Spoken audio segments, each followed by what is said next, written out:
That was the mantra my parents repeated after I graduated high school, planning to work me to the bone. The thought of living that way for the rest of my life was unbearable. I was determined to escape, no matter the cost. I had no idea then how drastically my choices would alter my future. My name is Fiona, and I'm 40 years old. I work and live at a hotel owned by my Uncle Henry. We're not just a part-timer. I'm the front office manager. It's been over 20 years since I first set foot in this hotel, all because of an event I'd rather forget. Today, I want to share that story with you. I grew up in a typical rural town. My father worked in an office, and my mother managed our home. We were an ordinary family, filled with love and care like any other. But everything changed with the birth of my younger brother, who was born 10 years after me. At last, our family had a boy. Our future seemed secure. My parents were overjoyed. Dad's family home was just an average house, not linked to any particular business. In our rural community, boys were still preferred. Girls were seen as temporary investments. Eventually, they'd leave home, while a boy would stay and bring home a hard-working wife. It didn't take long for them to start neglecting me. I was thrilled to have a little brother, and with being 10 years older, maternal instincts kicked in. I wanted to take care of him, but my parents warned me sternly, "Don't get too close to him. Who knows what you might do to our precious boy?" They would leave cheerfully, leaving me behind. Daniel, as they named him, quickly became the center of their world, adored far more than they ever had cared for me. "Let's get dressed, Daniel, and go out. Today we'll buy you anything you want," they would say with enthusiasm, while I was left behind. "Fiona, you stay and do the chores, clean, do the laundry, and prepare dinner. You're not as endearing as Daniel." With those words echoing in my mind, I desperately sought their approval. I followed their instructions meticulously, trying to be the perfect daughter in hopes of winning their affection. But no matter how hard I tried, their love never returned to me. Daniel was showered with games, clothes, and toys without end, and my parents indulged him endlessly. Then, a new revelation came to light. Daniel is exceptionally smart, like a gifted child. They discovered he was highly intelligent, with exceptional abilities. According to Mom, a medical checkup revealed his IQ was above average for his age. "He is a genius. We've suspected it since birth," they boasted. "Indeed, you are our child. We look forward to your future." My parents' devotion to Daniel only grew stronger. Their indulgence reached new heights as they took him on trips to stimulate his curiosity and spent lavishly on his education. The money poured into Daniel's upbringing far exceeded what a regular salary family could manage. Our finances were quickly drained and poverty set in. In their quest to provide him with the best possible learning environment, my parents borrowed heavily from relatives and friends. By the time I was graduating high school, the worst was yet to come. "You don't need an education, do you? Once you finish high school, start working and earning money," they told me bluntly. I had never imagined that my own college dreams would be sacrificed for Daniel's education. I was eager to go to college and study, but my parents were enraged by my aspirations. "Our family isn't wealthy enough to waste money on someone useless like you. Your grades aren't even that great, so don't be selfish. Investing in Daniel is clearly a much better choice than spending money on you." Despite my desperate pleas, my parents' decision was final. "We have no use for someone who doesn't contribute. Our priority is all that matters." Their words crushed my spirit. I felt like an unwanted child. That day, I cried bitterly, cursing my unjust fate. In the midst of my tears, I remembered Uncle Henry's hotel, a place we had often visited before Daniel was born, when I was still loved and cherished by my parents. With those memories in mind, I decided to go to Henry's hotel. "Is that you?" Henry and Jennifer, who were cleaning the front entrance, hurried over when they saw me. Overwhelmed by relief and shame, I broke down in tears. They listened patiently as I recounted my story. After I had finished, Henry said, "I'm sorry you've had such a hard time, Fiona. Why don't you come work here? We're always short on staff. If you don't want to stay at home, you can work with us." Henry smiled and immediately contacted my parents. "I'll take care of Fiona from now on. You can do as you wish with her." "Fine, use her however you want. Just make sure to send us the money," they responded. "Understood, but as an apprentice to earn $600, that's the most I can offer." $600? That's far too low. "Look, I'm not doing this as a favor. I'm hiring someone with no experience. She'll be living and working here, so we'll cover her board and lodging. After those deductions, $600 is fair. It's not charity. Henry's tone was firmer than usual. I worried I might be entering a difficult situation. Was his reassuring smile merely a facade?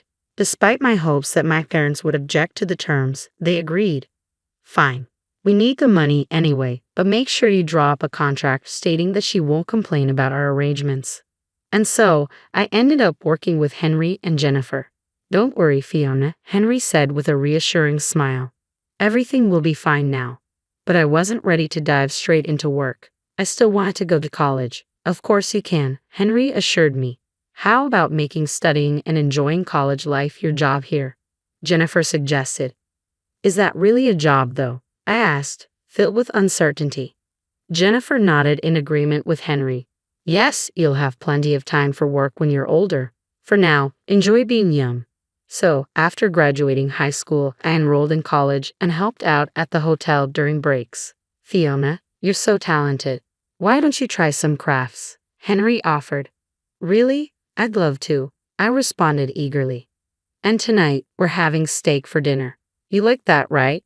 Jennifer added. Really? That's awesome, I said with a smile. Henry and Jennifer, who had no children of their own, treated me as if I were their own. After graduating from college, I decided to continue working at Henry's hotel. You don't have to feel obligated to stay here. There are other places you could work, Henry said. No, I love this hotel. I want to work here and learn more than I could at any other company, I replied. Henry and Jennifer were deeply touched by my words. The hardships I faced with my biological parents seemed distant compared to the happiness I found at the hotel. As an employee, Henry and Jennifer became like family to me, and I appreciated being valued as an individual despite the challenges. 10 years had passed since I first arrived at Henry's hotel. I wondered how Daniel must be doing in high school now. As I reminisced about the past, I continued cleaning the guest rooms. Suddenly, I heard a familiar voice. Hey, what's going on here?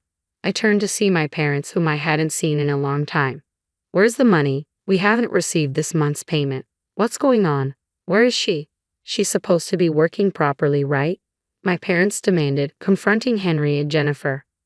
Come inside, Henry said with an unusually stern expression while Jennifer looked at my parents with icy disdain.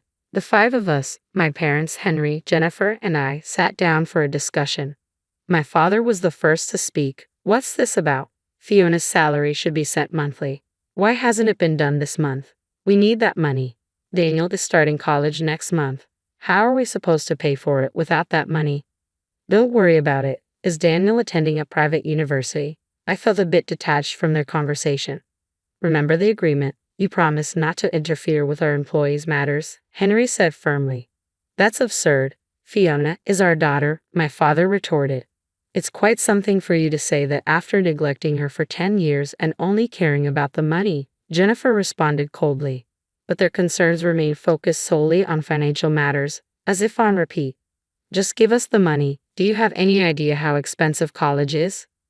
Calm down. Daniel will be working at the hotel starting next month, Henry announced. What? Even I was taken aback by this news. Why is Daniel going to work here? My parents asked in confusion. I received a call from him last month. He was eager to work here, so he sent his resume, and we conducted a phone interview. He impressed us, so we hired him on the spot, Henry explained with a smile. Hold on a minute. What do you mean? We don't approve of this without our consent, my parents protested. That's precisely why we're glad you're here. Please sign here to approve, Jennifer said, holding out a document. What? It dawned on me. Henry and Jennifer had anticipated that my parents wouldn't come unless it seemed like their own idea, so they had manipulated the situation to ensure their presence. Initially, the money was sent to you at Fiona's request to prevent Daniel from facing hardship. But now that Daniel is willing to work here, there's no need for those payments anymore.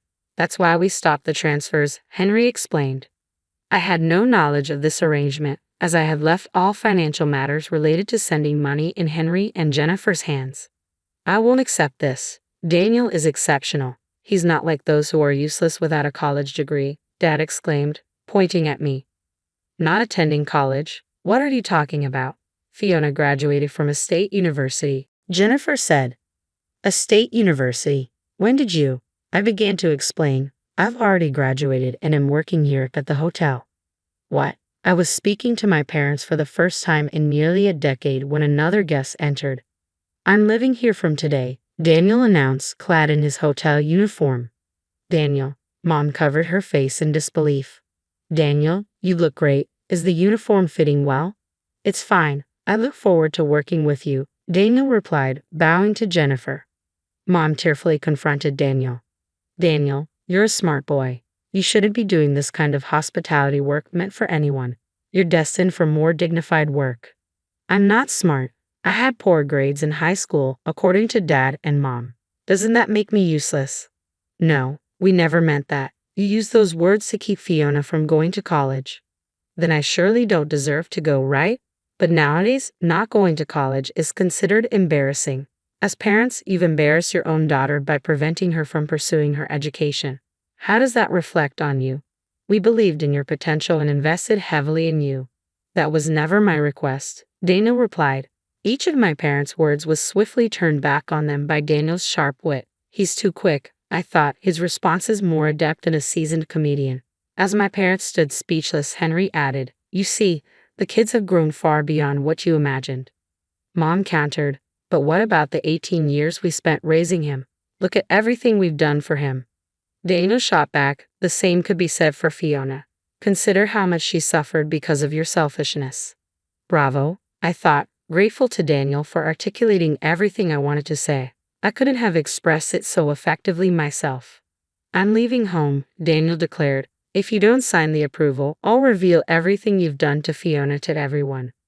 Rumors spread quickly in the countryside, and I doubt you'd want that, Jennifer said, her smile devoid of warmth. The countryside is indeed unforgiving. Everyone knows each other, and rumors spread like wildfire.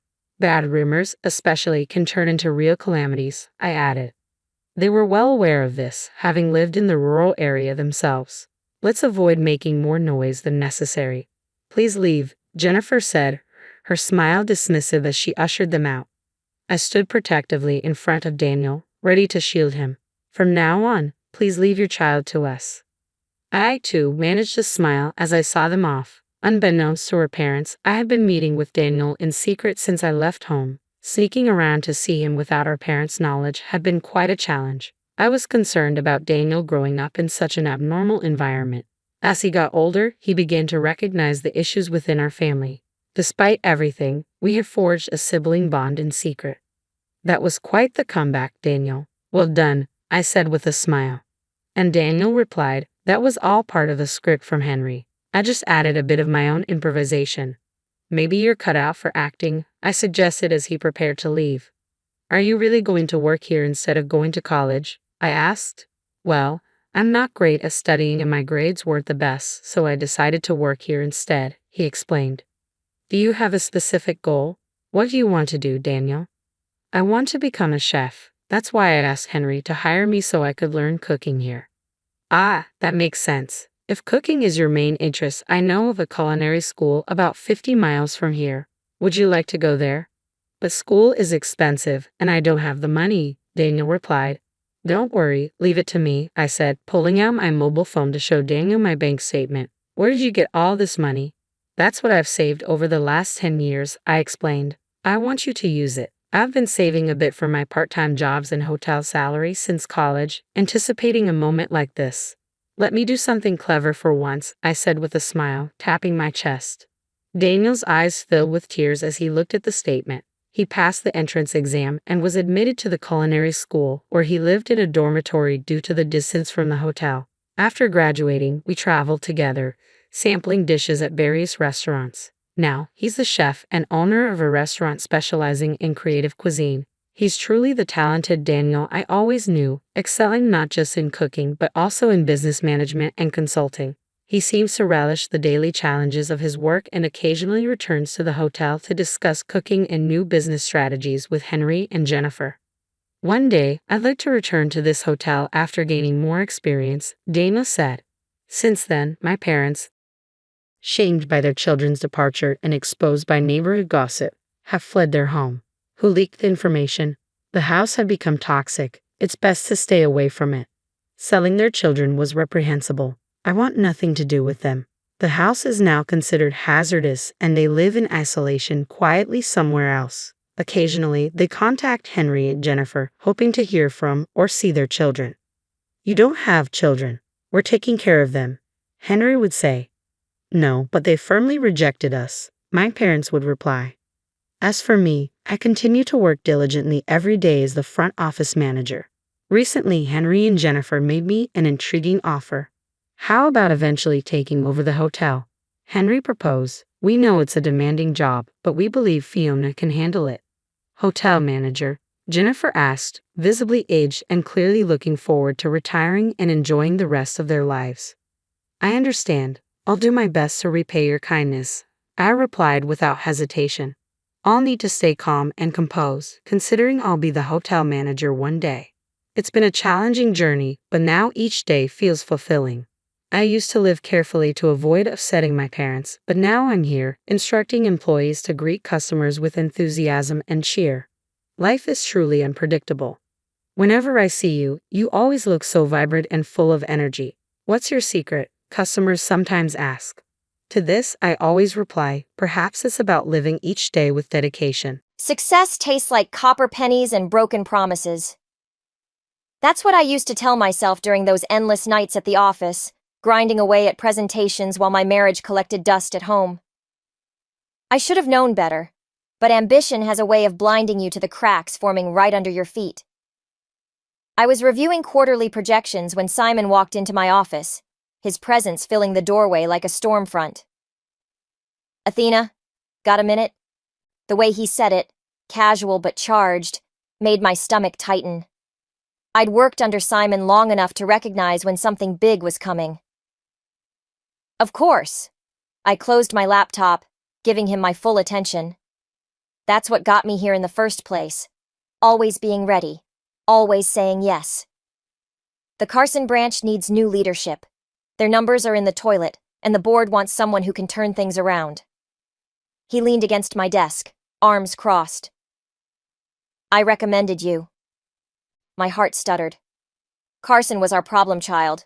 Rural, resistant to change, and notorious for eating through section chiefs like candy. It was also 3 hours away from home. "It's a 6-month assignment," Simon continued. "Success there means executive track. First female exec at Quantum. That's got your name written all over it." The words hit me like a shot of adrenaline. I'd been chasing that ceiling for years, watching less qualified men climb past me. Now here it was, my chance to shatter it. "Ryan," I started, then stopped myself. My husband's face flashed in my mind, supportive smile, worried eyes. "Take the weekend. Think it over." Simon pushed off my desk. "But Athena, don't let anyone else's limitations become yours." That night, I drove home with my mind racing and my hands tight on the steering wheel. Ryan was in the kitchen when I walked in, chopping vegetables with the precise, measured movements he brought to everything. "You're home early," he said, not looking up. "Simon offered me the Carson branch." The words tumbled out before I could cushion them. The knife stopped mid-chop. "Carson? That's..." He set the knife down carefully. "That's not exactly commuting distance. 6 months. Executive track afterward." I moved closer, studying his profile. "It's what I've been working toward. Right?" He resumed chopping, harder now. "Of course it is." "Ryan." "No, I get it. This is your shot." He scraped the vegetables into a bowl, still not meeting my eyes. "We'll figure it out. We always do." But his voice had that hollow quality I'd started hearing more often lately, like he was reading from a script he didn't believe in anymore. "I haven't said yes yet," I offered, even though we both knew I would. He finally looked at me then, and something in his expression made my chest ache. "Yes, you have. You said yes the moment Simon walked into your office." Later that night, I lay awake listening to Ryan's measured breathing beside me. He was right. I had already decided. The question wasn't whether I would take the position, but what it would cost us. My phone buzzed with a text from Simon. "Board meeting Monday. Need your answer by then. I typed back one word. Yes. In the dark, Ryan shifted slightly, and I wondered if he was really asleep, if he could feel the decision I'd just made vibrating through the mattress like an earthquake's first tremor. I didn't know then that I was setting in motion events that would shatter everything I thought I knew about my marriage, about Ryan, about myself. I didn't know that sometimes the path to revenge starts with a single word, typed in the dark while your husband pretends to sleep beside you. I just knew that come Monday, everything would change. And part of me was already wondering if I was ready for what that really meant. The cardboard boxes mock me from their neat stack in the corner of our bedroom. Each one represents another piece of my life I'll need to compartmentalize, label, and transport to Carson. Ryan hasn't helped pack a single one. You're really doing this. His voice startles me as I fold another sweater. He's leaning against the doorframe, arms crossed, watching me with that new distance in his eyes. We talked about this. I keep folding, trying to ignore how my hands shake slightly. The movers come Thursday. Right, Thursday. He pushes off the doorframe, walks to the window. Claire invited us for dinner tonight. Sort of a going away thing. The pause before going away carries weight I'm not ready to examine. That's nice of her. Unless you're too busy packing. There it is. That edge in his voice that's become sharper lately. I set down the sweater. No, dinner would be good. We should go. Claire's house smells like rosemary and unspoken words when we arrive. She hugs me tight, too tight, and whispers, I made your favorite. But her smile doesn't reach her eyes. Ryan gravitates to the kitchen, where he and Claire fall into their familiar rhythm of cooking together.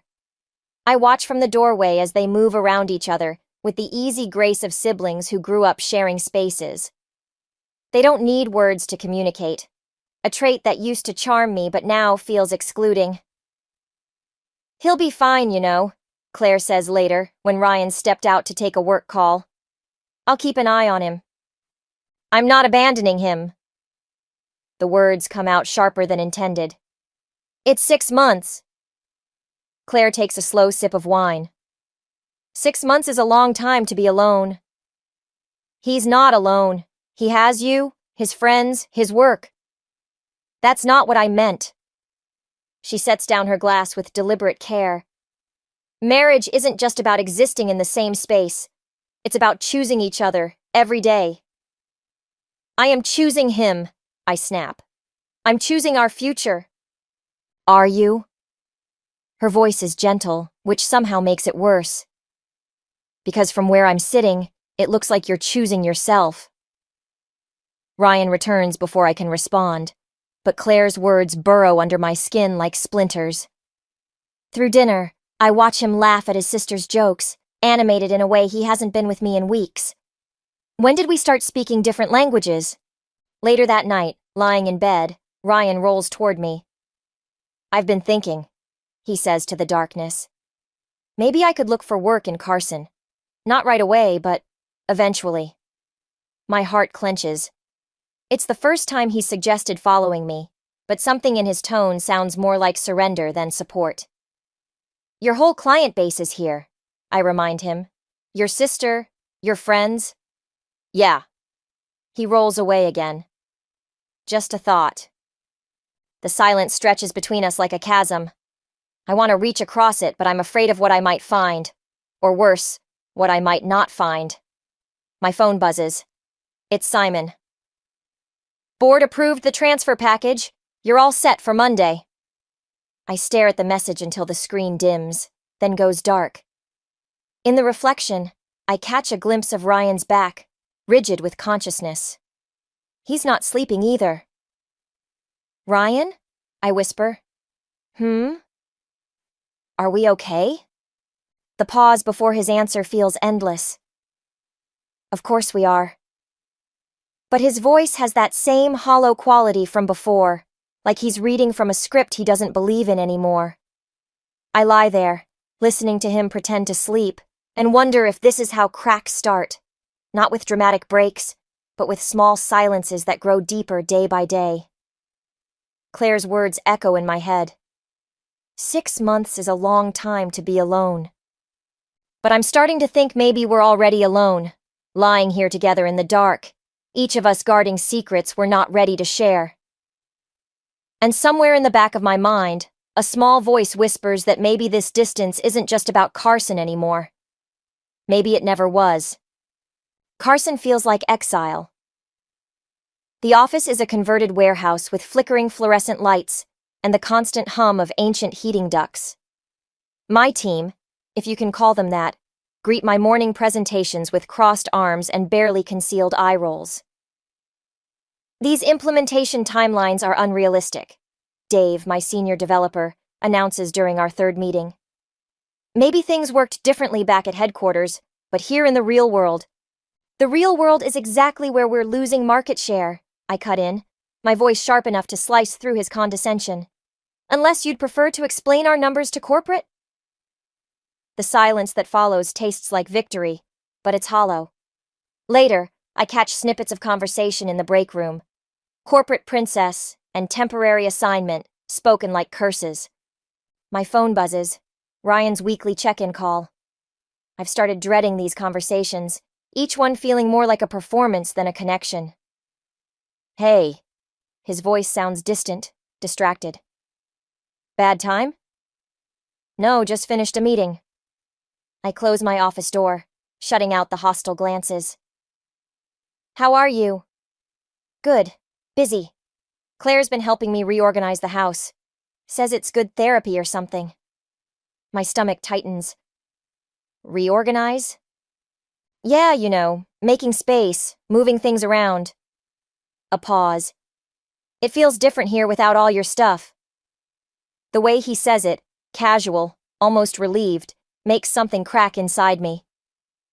Ryan, Sorry, got another call coming in. Client emergency. Talk next week? He hangs up before I can respond. I stare at my phone, wondering when exactly we became strangers who share a last name. That evening, I work late, reviewing project timelines until my eyes burn.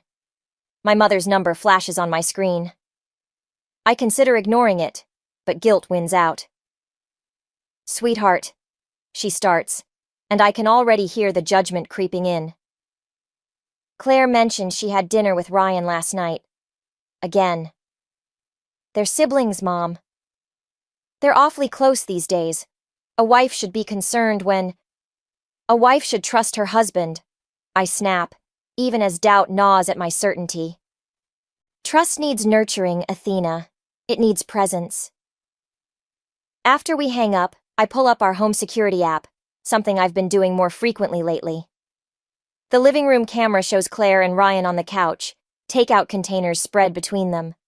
They're laughing at something I can't hear, and the intimacy of the scene makes my chest ache. My phone pings with an email from Simon. Board meeting tomorrow. Numbers aren't improving fast enough. Need solutions. I close the security app, but not before I see Claire rest her hand on Ryan's arm, her expression full of something that looks too much like pity.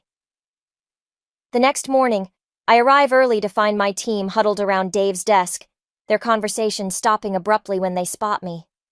On my desk is a printed email, an internal memo I wasn't copied on, discussing contingency plans for leadership transitions at the Carson branch. Looking for something? Dave asks from my doorway, his smile not reaching his eyes. Just admiring your dedication to printing confidential emails, I reply, holding up the paper. Interesting reading material. He shrugs, unrepentant. Thought you should know where things stand, being temporary and all. I stand slowly, squaring my shoulders. Let me be clear, Dave. I didn't come here to make friends or validate your ego. I came here to fix this branch, and that's exactly what I'm going to do. With or without your cooperation. His face darkens, but before he can respond, my phone buzzes. It's a text from Claire. We need to talk about Ryan. My hand tightens on the phone as Dave watches, waiting for me to crack. I delete the message without responding. Meeting in 10 minutes, I tell him, my voice steady despite the chaos churning inside. Bring those realistic timelines you're so fond of discussing. As he leaves, I catch my reflection in the window. Poised, professional, perfect. But underneath, something is shifting, hardening. I'm tired of being the one who bends, who compromises, who pretends not to see the cracks forming in every aspect of my life. Maybe it's time to stop playing nice. Maybe it's time to show them all exactly what this corporate princess can do when pushed too far. I'm reviewing security footage again when I notice it. Ryan started going to the community center 3 times a week, always at the same time, always dressed more carefully than usual. The camera catches him checking his reflection in the hallway mirror before leaving, a gesture so unfamiliar it makes my stomach clench. Claire's message still sits unanswered in my phone. Whatever she needs to tell me about Ryan, I'm not sure I want to hear it. My office phone rings. It's Simon. The board wants an update presentation next week, in person. I'll be there. Make it good, Athena. There's talk about restructuring the Carson branch completely. I hang up and pull up the home security app again, but this time something's different. The cameras are offline. All of them. I call Ryan. It goes to voicemail. I text, "Security system's down. Can you check it?" His response comes hours later. "Sorry, must have unplugged something while cleaning." Cleaning, right. Ryan, who once left dishes in the sink for 3 days, is suddenly Marie Kondo. That night, I drive the 3 hours home without warning him. The house is dark when I arrive, but Ryan's car is in the driveway. I use my key, moving quietly through our home that doesn't quite feel like mine anymore. There's music coming from the basement, our home gym that Ryan rarely used before. I pause at the top of the stairs, hearing laughter. A woman's voice, light and unfamiliar, drifts up. "Your form is perfect," she says. "You're a natural." "I have a good teacher," Ryan responds, his voice warm in a way I haven't heard in months. I should go down, should confront whatever's happening in my basement. Instead, I retreat silently, drive to a hotel, and spend the night staring at the ceiling, calculating exactly how many lies it takes to destroy a marriage.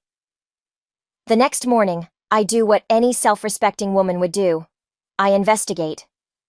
The community center's website lists their classes. Tuesday and Thursday evenings, mindful movement yoga with Lila Thompson. I scroll through Lila's social media. She's younger than me, with the kind of effortless beauty that makes women like me buy expensive creams and hate ourselves anyway. Her latest post shows her demonstrating a complicated pose, caption reading, "Finding balance in unexpected places." Blessed. The comments section is full of praise, including one from a profile I recognize, Ryan's. "Thanks for showing me the way." My phone buzzes. Claire again. "Please call me. It's important." I block her number. At work, I channel everything into the presentation. Dave watches me with growing unease as I dismantle his excuses, restructure teams, and push through changes with the kind of ruthless efficiency that comes from having nothing left to lose. "You're different lately," he comments after a particularly brutal meeting. Maybe I'm just done pretending. That evening, I call Ryan. He answers on the 4th ring, slightly out of breath. "Hey, everything okay?" "Just checking in. How's the cleaning going?" "Good. Yeah, really good. Actually, I'm kind of in the middle of something. Yoga, maybe?" The silence stretches for 3 heartbeats. "What?" "Nothing. Just noticed you've been spending a lot of time at the community center, finding balance in unexpected places." Athena. The security cameras are still down, by the way. Funny how that happened right around the time you started getting so flexible. It's not what you think. But his voice has that guilty edge I've learned to recognize. "Isn't it? Tell me, Ryan, does Lila know you're married, or is that something else you're being flexible about?" He starts to respond, but I hang up. My hands are steady as I pull up my email and book a flight home for next week. Then I open my contact list and scroll to Henry Thompson, prominent local businessman, and more importantly, Lila's father. Sometimes revenge doesn't need to be loud or dramatic. Sometimes it just needs to be precise. I send a short email.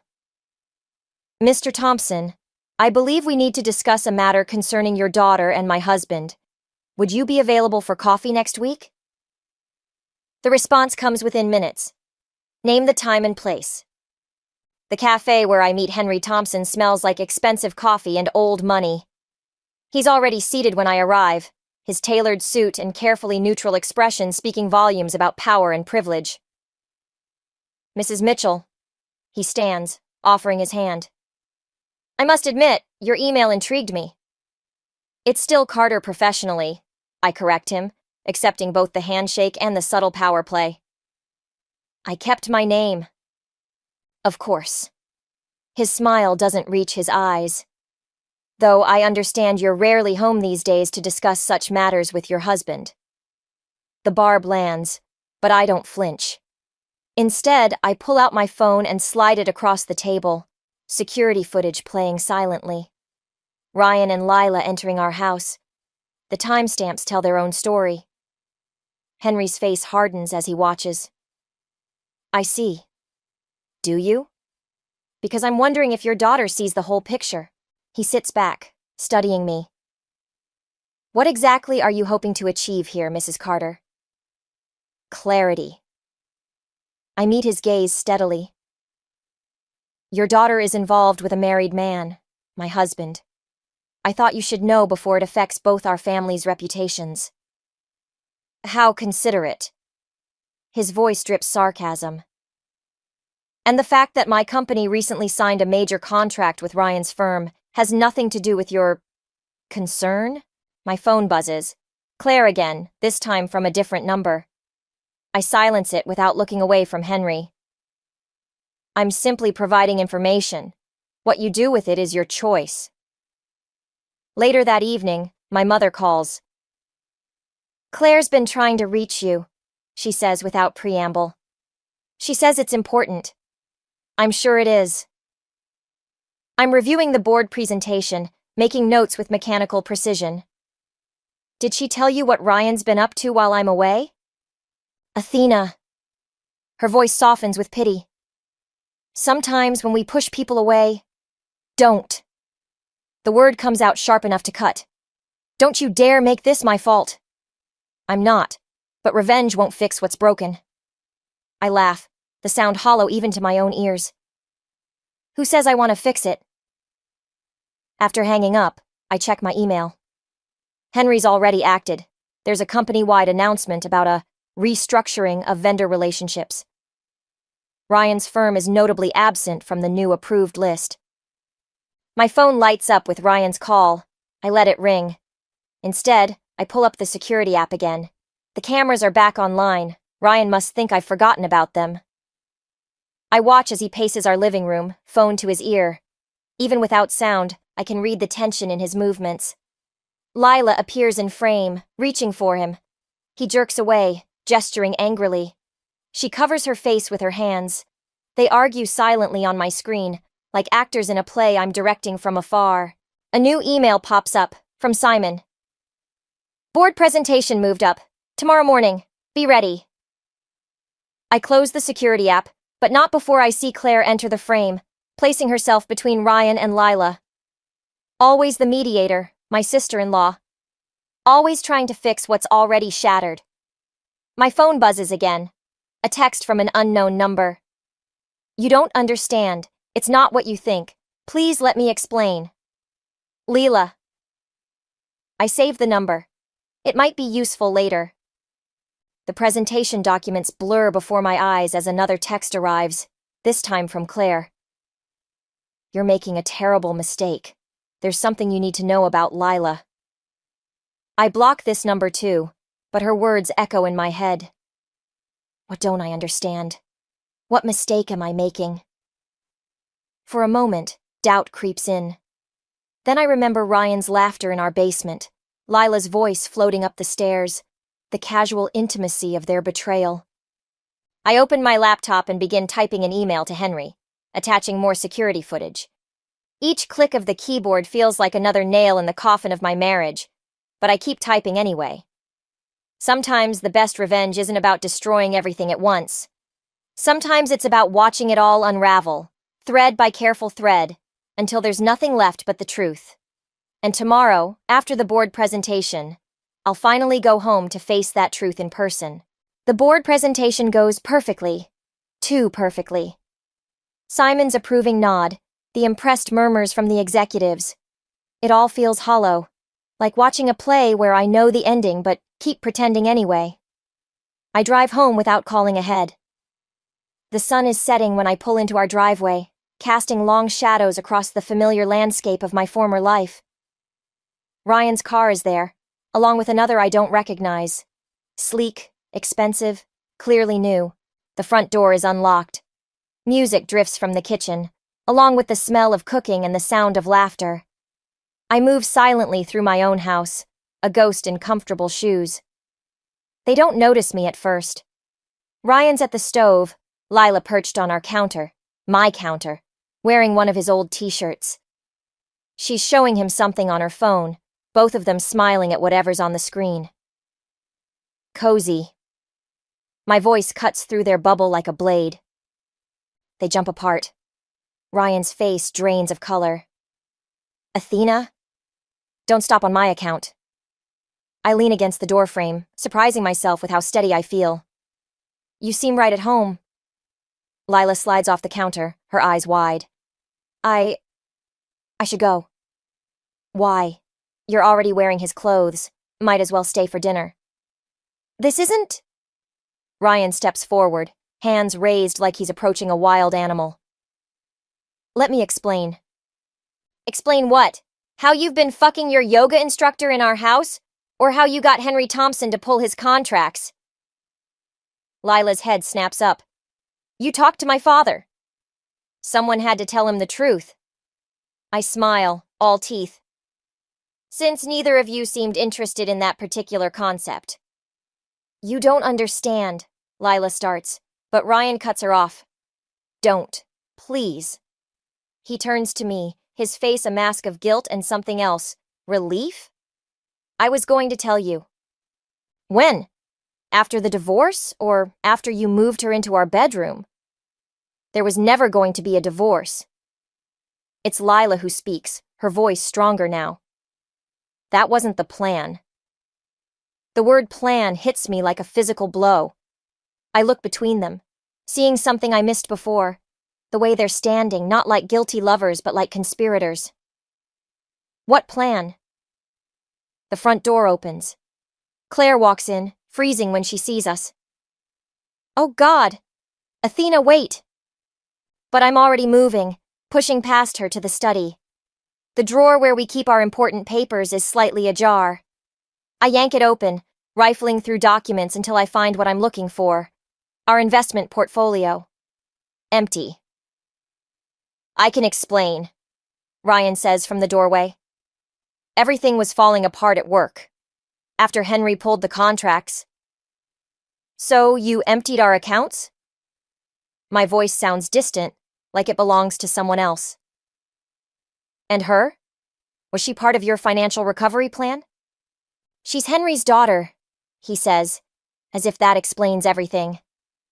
We thought, if he saw us together, if he believed we were serious.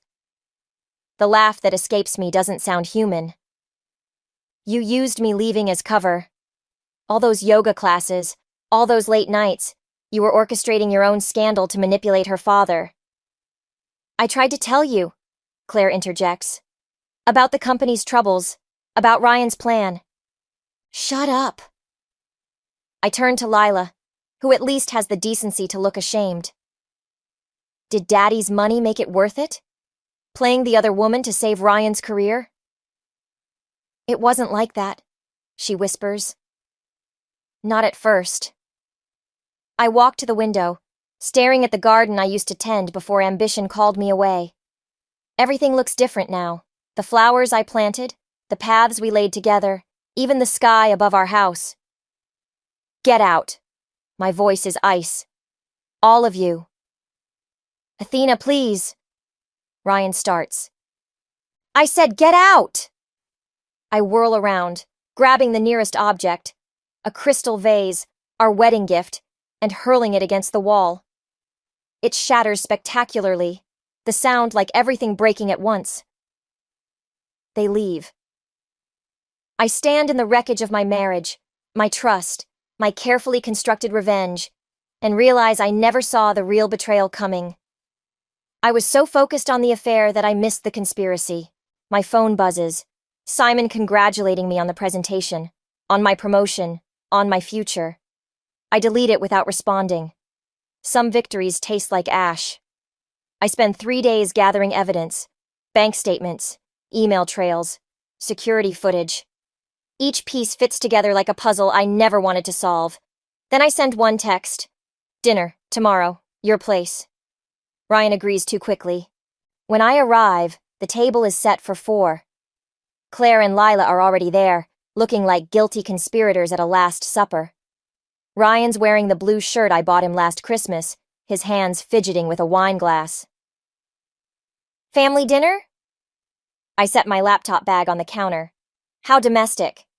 We need to talk, Ryan starts. About everything. Yes, let's talk. I open my laptop, turning it to face them. Let's talk about the offshore account you opened 3 months ago, or the emails between you and Henry Thompson dating back to before I left for Carson. Lila's face pales. What emails? The ones where your father agreed to pull his contracts strategically. Create a crisis that would force the company to accept new terms. I scroll through documents. Quite the performance, really. The devoted daughter falling for the desperate businessman. Did you practice your yoga poses between plotting sessions? It wasn't supposed to go this far, Claire interjects. Ryan just needed leverage. And you? I turn to her. Was being his lookout part of the original plan? Or did that come later? I was protecting him. From what? His wife? Or his conscience? Ryan steps forward. The company was dying. Henry Thompson had us in a chokehold. I had to do something. So you orchestrated an affair with his daughter? The laugh that escapes me sounds foreign. Used our marriage as collateral? It started as a plan, Lila says quietly. But things changed. Save it. I pull out my phone, pressing play on a recording. Henry Thompson's voice fills the room. The merger goes through next week. Once Ryan's company is absorbed, the board will need new leadership. Ryan lunges for the phone. I snatch it back, letting him see the screen, the message already forwarded to his entire board of directors. You didn't, he whispers. Didn't what? Expose your manipulation? Your fraud? I turn to Lila. The fact that you helped destroy your father's reputation for a man who was using you? That's not... She stops, looking at Ryan. Something shifts in her expression. Is it? The silence that follows is answer enough. I saved everything. I continue, my voice steady despite the trembling in my hands. Every message, every transaction, every carefully orchestrated coincidence. The board has it all now. So does the SEC. You've destroyed everything, Ryan says, but there's more fear than anger in his voice. No, you did that. I just made sure everyone could see the ruins. Claire stands suddenly. There are things you don't know, Athena, about why we had to... Had to? I cut her off. Had to empty our accounts? Had to use me as cover for your brother's schemes? Had to watch him manipulate a woman's feelings for financial gain? I loved her, Ryan protests, but even Lila flinches at the past tense. You loved what she represented. Access, opportunity, a way out of the mess you created. I close my laptop. But you forgot something crucial. What's that? His voice is barely a whisper. I learned manipulation from the best. I head for the door, then pause. Oh, and Ryan? Check your email. The divorce papers are there, along with a detailed account of your financial misconduct. I'd sign quickly if I were you. Things tend to get complicated once federal investigations begin. You wouldn't, Claire starts, but stops when she sees my expression. I already did. I look at each of them, my husband, his sister, his accomplice. The difference between your revenge and mine? I didn't need to pretend it was love. I leave them there, surrounded by the wreckage of their carefully constructed plans. My phone buzzes with messages. From the board, from Henry Thompson, from my lawyer. I ignore them all. Sometimes revenge isn't about destroying everything. Sometimes it's about revealing the truth and letting it do the destroying for you. The headlines splash across my tablet screen during my morning coffee. Tech merger scandal rocks business community. Ryan's company's stock has plummeted. The SEC investigation is ongoing. Henry Thompson has stepped down as CEO. My phone buzzes with a text from an unknown number.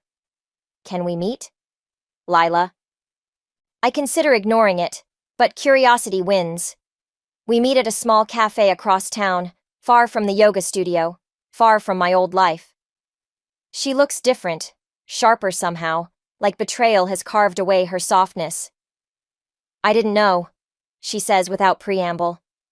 About any of it. The merger, the manipulation, how he used both of us. Would it have mattered if you did? She stirs her untouched coffee. I thought I was helping him heal from losing you. Ironic, right? He never lost me. He gambled me. And now he's lost everything. She meets my eyes. Was it worth it? The revenge? I consider the question as Simon's latest email burns in my inbox. My promotion to executive vice president, the first woman to hold the position. Ask me when the SEC finishes their investigation. My father wants to make a deal, to save what's left of both companies. That's not my concern anymore. No, she agrees, but you might be interested in what I found in Ryan's emails. Things even you missed. She slides a USB drive across the table. I don't take it. Why are you really here, Lila? Because you and I? We're more alike than different. We both believed in something that wasn't real. She stands, leaving the drive. The difference is, you did something about it. At home, curiosity again proves stronger than caution. The drive contains emails dating back years, Ryan's slow descent into financial manipulation, Claire's growing involvement, plans within plans. But it's the most recent ones that stop me cold. Messages between Ryan and Claire, discussing contingency plans that would have left me taking the fall if their scheme had succeeded. My phone rings. It's my mother. I saw the news, she says. Are you okay? I'm fine. And surprisingly, I am. Claire came to see me. She wanted me to convince you to drop the charges. Of course she did. I told her my daughter doesn't need convincing of anything. A pause. I'm proud of you, Athena. The words hit harder than expected. For destroying my marriage? For refusing to be destroyed by it. After we hang up, I pour a glass of wine and open my laptop. There's an email from Ryan's lawyer, another from the SEC investigators, and one from Simon about my upcoming board presentation. But it's Lila's words that echo. We're more alike than different. I start typing an email to Henry Thompson. Not about deals or mergers or revenge, but about truth. His daughters, mine, all of it. Some things deserve to be dragged into the light, even if the truth burns everyone involved. My doorbell rings. It's Claire, looking haunted. You haven't seen the whole picture, she starts. Actually, I hold up the USB drive. I think I finally have. She pales. Athena. Save it for the investigators. I close the door, but not before adding, and Claire? Tell Ryan the next time he plans to frame his wife for corporate fraud, he should probably use a better password than our wedding date. Later, I sit in my garden, the one I'd neglected for ambition, the one Ryan used for his secret meetings, and watch the sunset. My phone lights up with a message from Lila. Thank you for copying my father on that email. Some truths need witnesses. I don't respond, but I save her number. Sometimes the strongest alliances rise from shared wreckage. The garden needs work. Weeds to pull, flowers to replant, new seeds to sow. But this time, I'll grow something different. Something stronger. Something that doesn't need anyone else's validation to bloom. I open my laptop and begin typing my statement for the board. The first line reads, "Success isn't about climbing higher, it's about standing firmer." Behind me, the sun sets on my old life, and I don't look back to watch it fade. The text message glared at me from my phone screen. Dad doesn't want to see me anymore. My heart sank as I read those words from my 14-year-old stepdaughter, a girl I hadn't even known existed 3 months ago. I'm Jasmine, and this is how I discovered my perfect marriage was built on lies. It started with Edwin's strange behavior last summer. My usually attentive husband began disappearing for hours, claiming work emergencies. His phone would buzz constantly, and he'd step out of rooms to take calls. When I asked questions, he'd brush them off with that charming smile that made me fall in love with him 5 years ago. Then came the night I heard him arguing in his home office. "Nina, you can't just spring this on me." His voice carried through the door. 14 years of silence, and now you want me involved? I pressed my ear against the wood, my stomach churning. "She's my daughter too," he hissed. "But you can't expect me to—" Fine, I'll meet her." The door flew open and I stumbled backward. Edwin's face went pale. "How much did you hear?" he asked, running his fingers through his hair, his tell when he's nervous. "Enough," I said, my voice steadier than I felt. "Who's Nina? And who's this daughter?" He slumped onto our leather couch, looking smaller than I'd ever seen him. "I should have told you years ago, before we got married." "Told me what, Edwin?" "I have a daughter, from a relationship before we met. Her name is Jordan." The room started spinning. "A daughter? How old?" 14. I did the math quickly. "You were 24 when she was born, and you never told me?" "Nina and it was complicated. She didn't want me involved at first. Then when she reached out years later, I was already with you, and I couldn't find the right time." "There's never a right time to tell your wife you've been hiding a child." I grabbed my keys. "I need air." "Where are you going?" "To Taylor's. Don't follow me." I drove to my best friend's house on autopilot, tears blurring my vision. Taylor opened her door, took one look at my face, and pulled me inside. "He has a teenage daughter," I sobbed into her shoulder, "a whole other life I knew nothing about."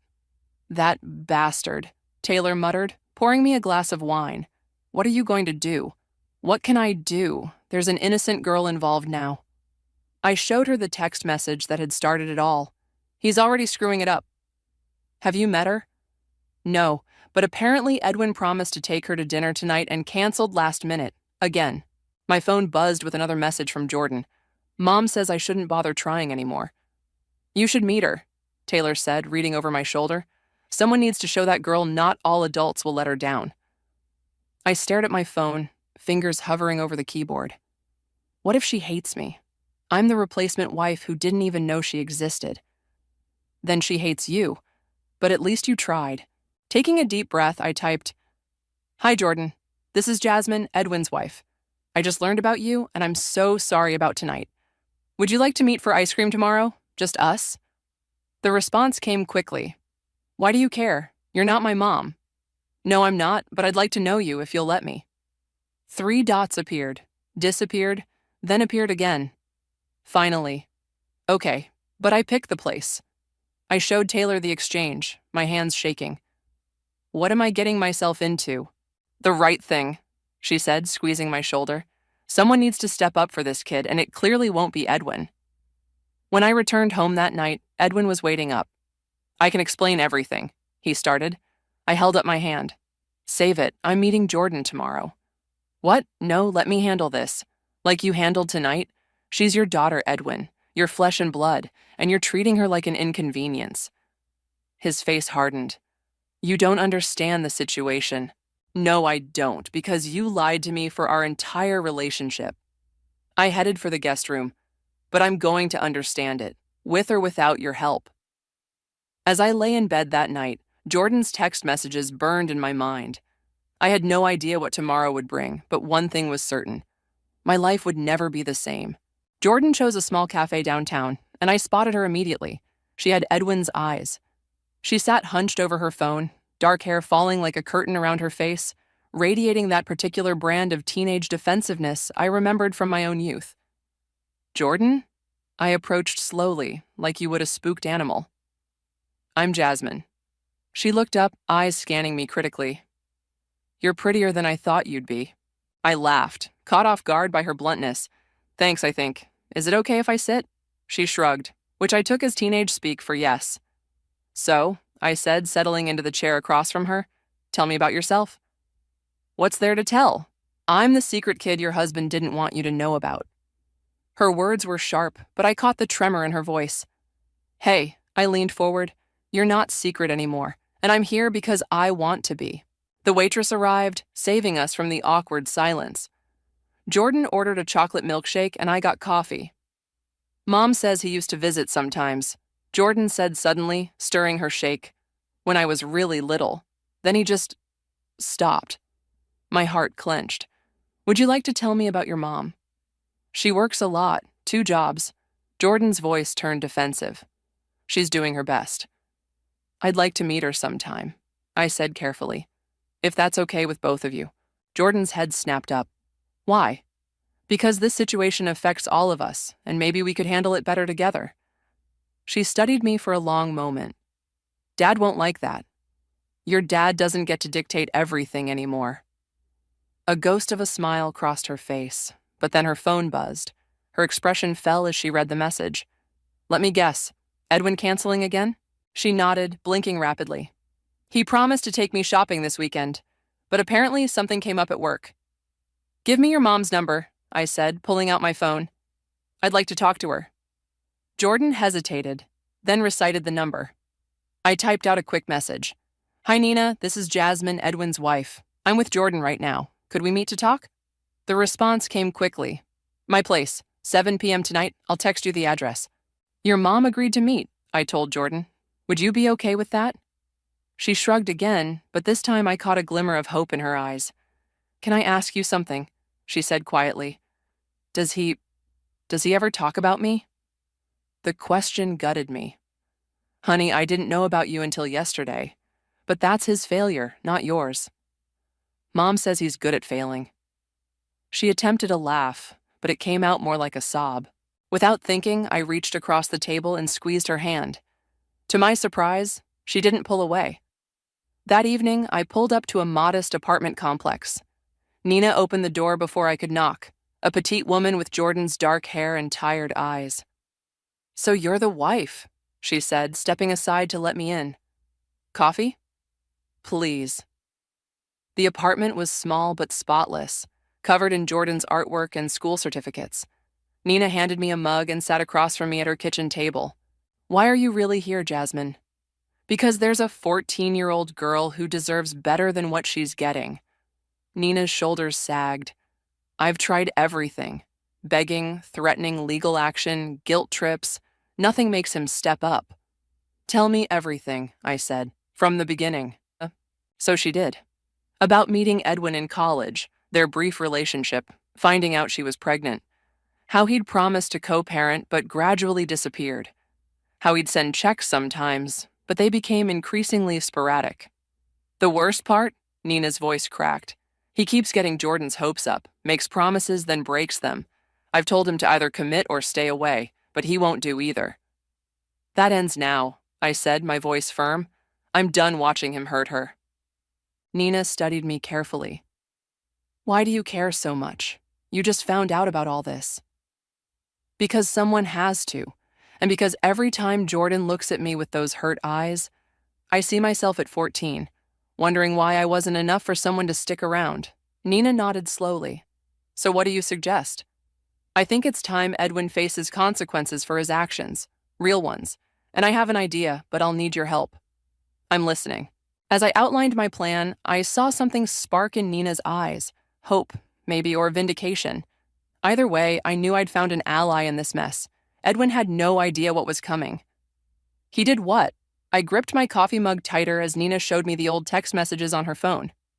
Told Jordan he was on a business trip in Seattle that weekend, Nina said, scrolling through the messages. Meanwhile, we were at the hospital because she broke her arm and I couldn't reach him. That was 2 months after our honeymoon in Maui, I said, feeling sick. He wasn't in Seattle. We were hosting a dinner party at our house. Nina's bitter laugh echoed through her kitchen. Classic Edwin. He's got excuses lined up like dominoes. My phone buzzed.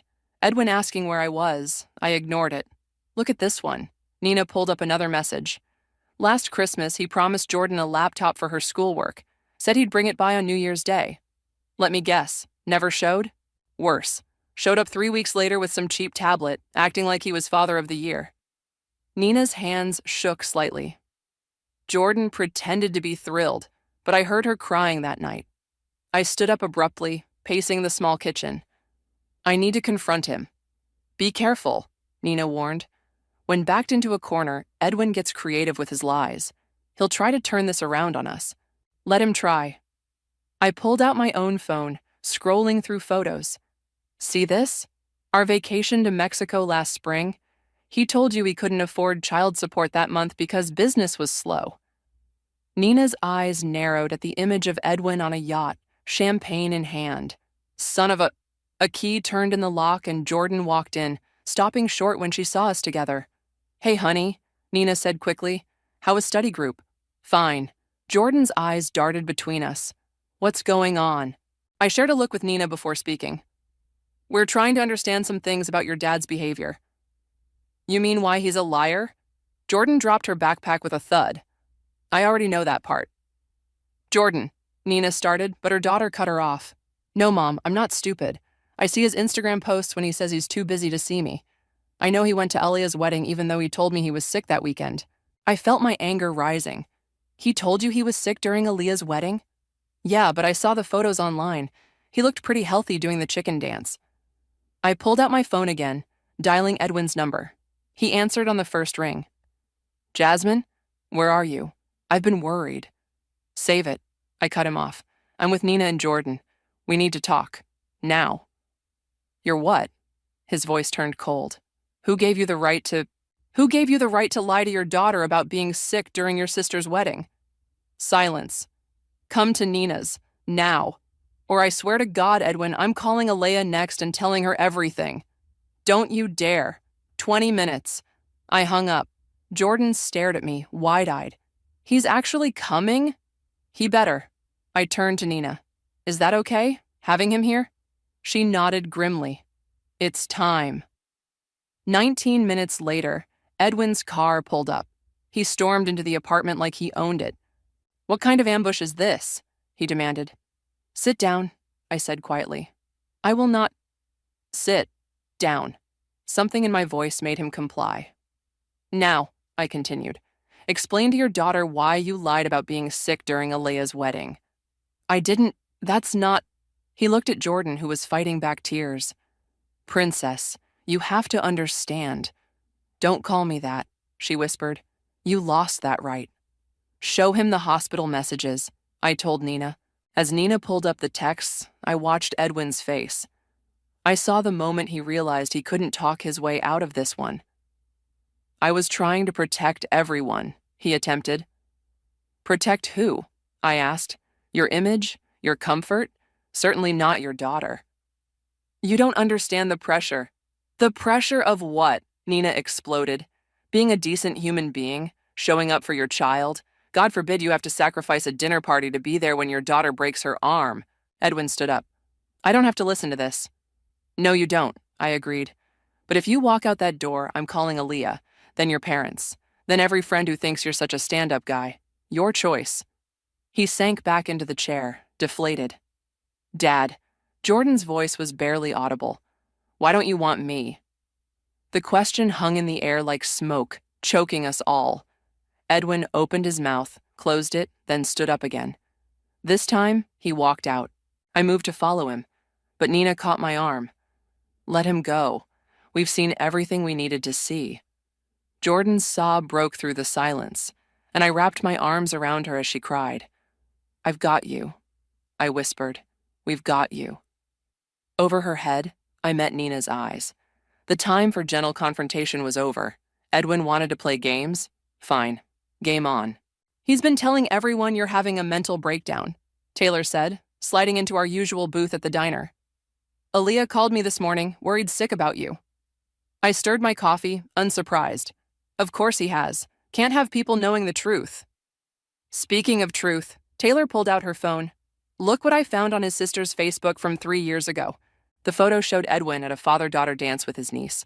The caption read, "Best uncle ever, always there for his favorite girl." That was the weekend Jordan had her piano recital, I said. He told Nina he was out of town for work. Want me to show Alea? Not yet. I leaned forward. First, we need to gather everything. Every lie, every missed event, every broken promise. Build a case so strong he can't wiggle out of it. The bell above the diner door chimed, and Alea herself walked in. My heart jumped. I hadn't seen Edwin's sister since everything started. Jasmine? She spotted us and hurried over. Thank God. Edwin said you weren't taking his calls, that you were acting erratic. Sit down, Alea, I said quietly. There's something you need to know about your brother. Her face paled as I told her everything, showing her the evidence Nina had collected over the years.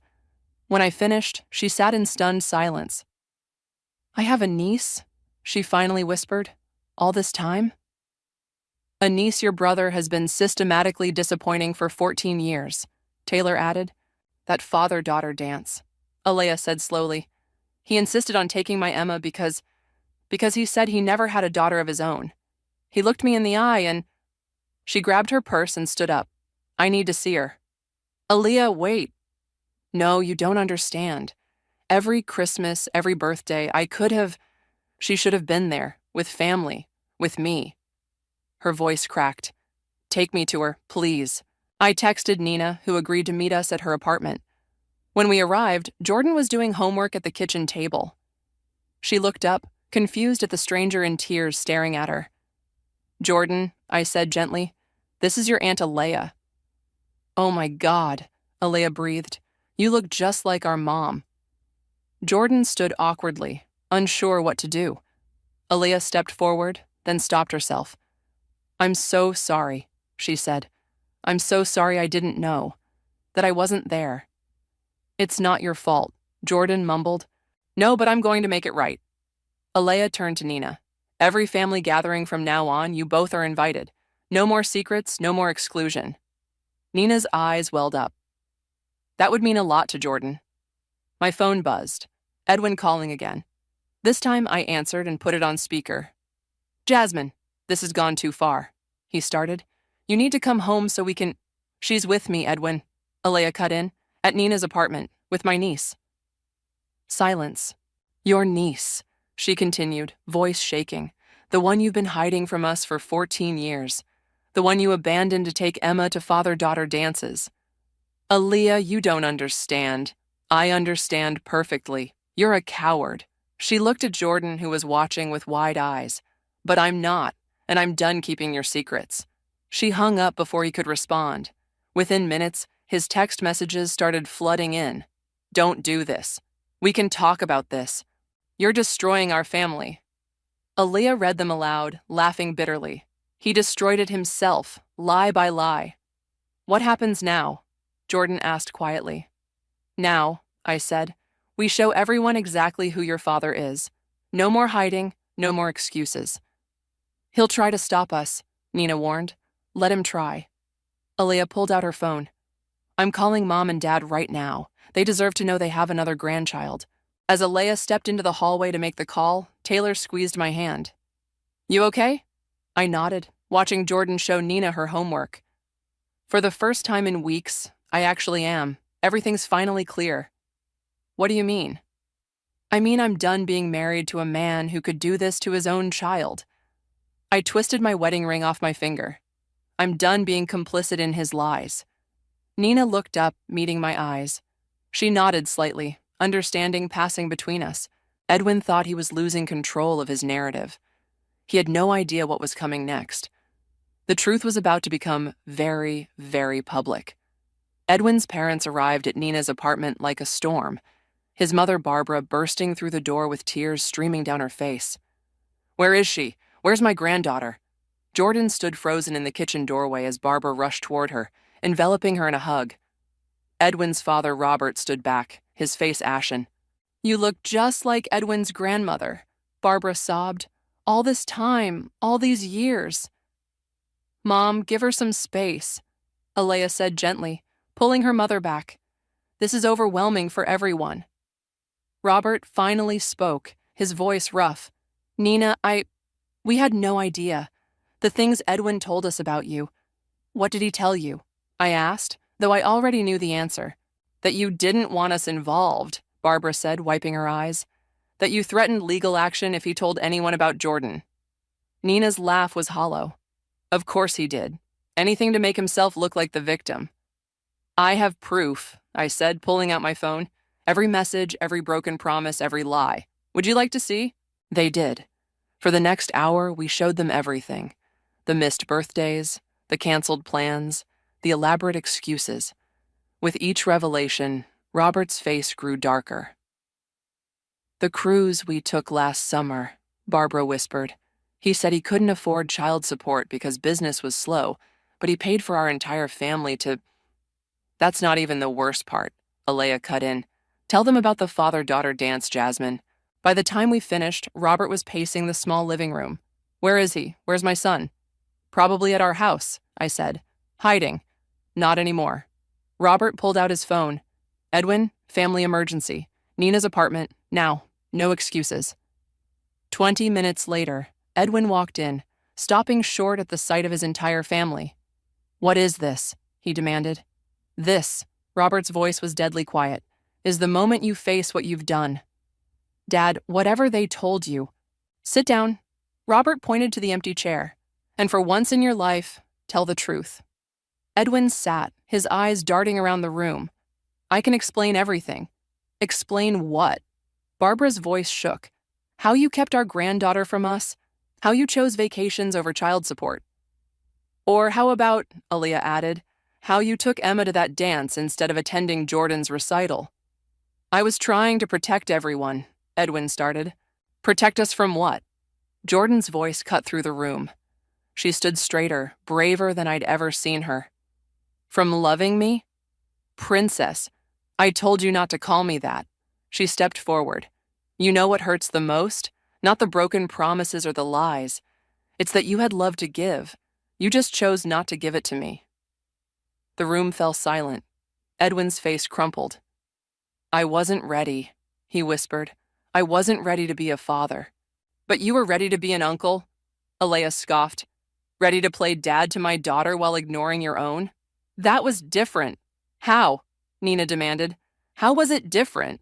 "Because she wasn't supposed to happen," Edwin shouted, then immediately went pale as he realized what he'd said. Jordan's intake of breath was audible. Barbara covered her mouth in horror. "Get out," I said quietly. "Jasmine, get out." I stood up. "Get out of this apartment, get out of my life, and get out of Jordan's life unless you're ready to be the father she deserves." "You can't." "She can," Robert cut in. "And so can we.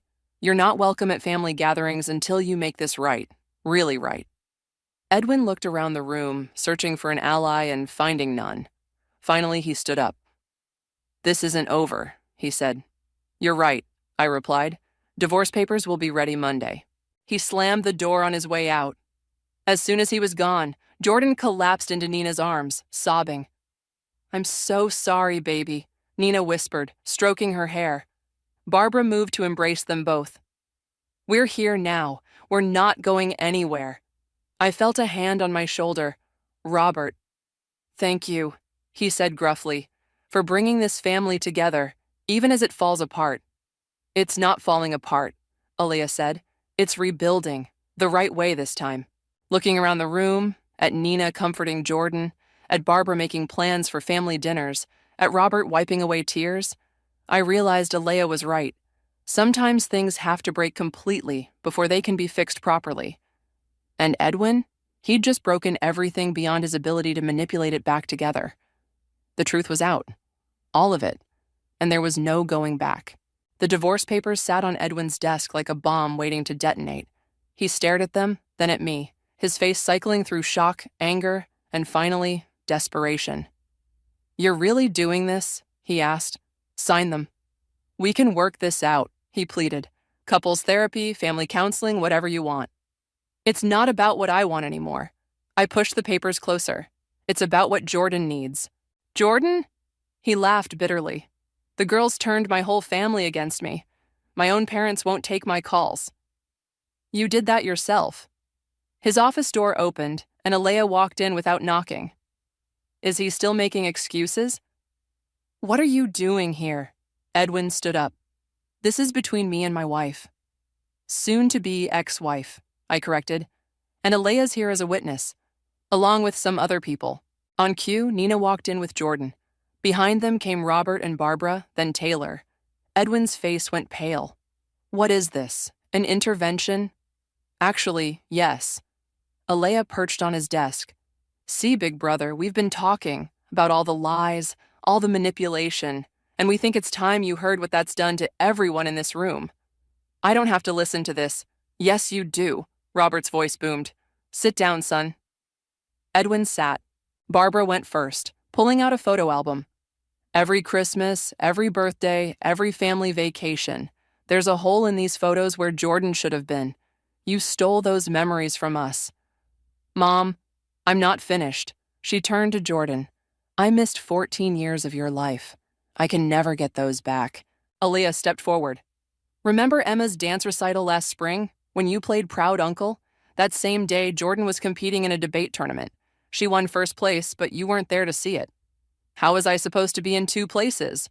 "You weren't," Nina cut in. "You knew about Jordan's tournament months in advance.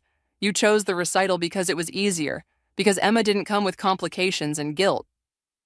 Edwin's eyes darted around the room, looking for escape. "My turn," Taylor said. "Remember telling me Jordan's mom was unstable? That she was keeping you from your daughter? I believed you. I comforted you.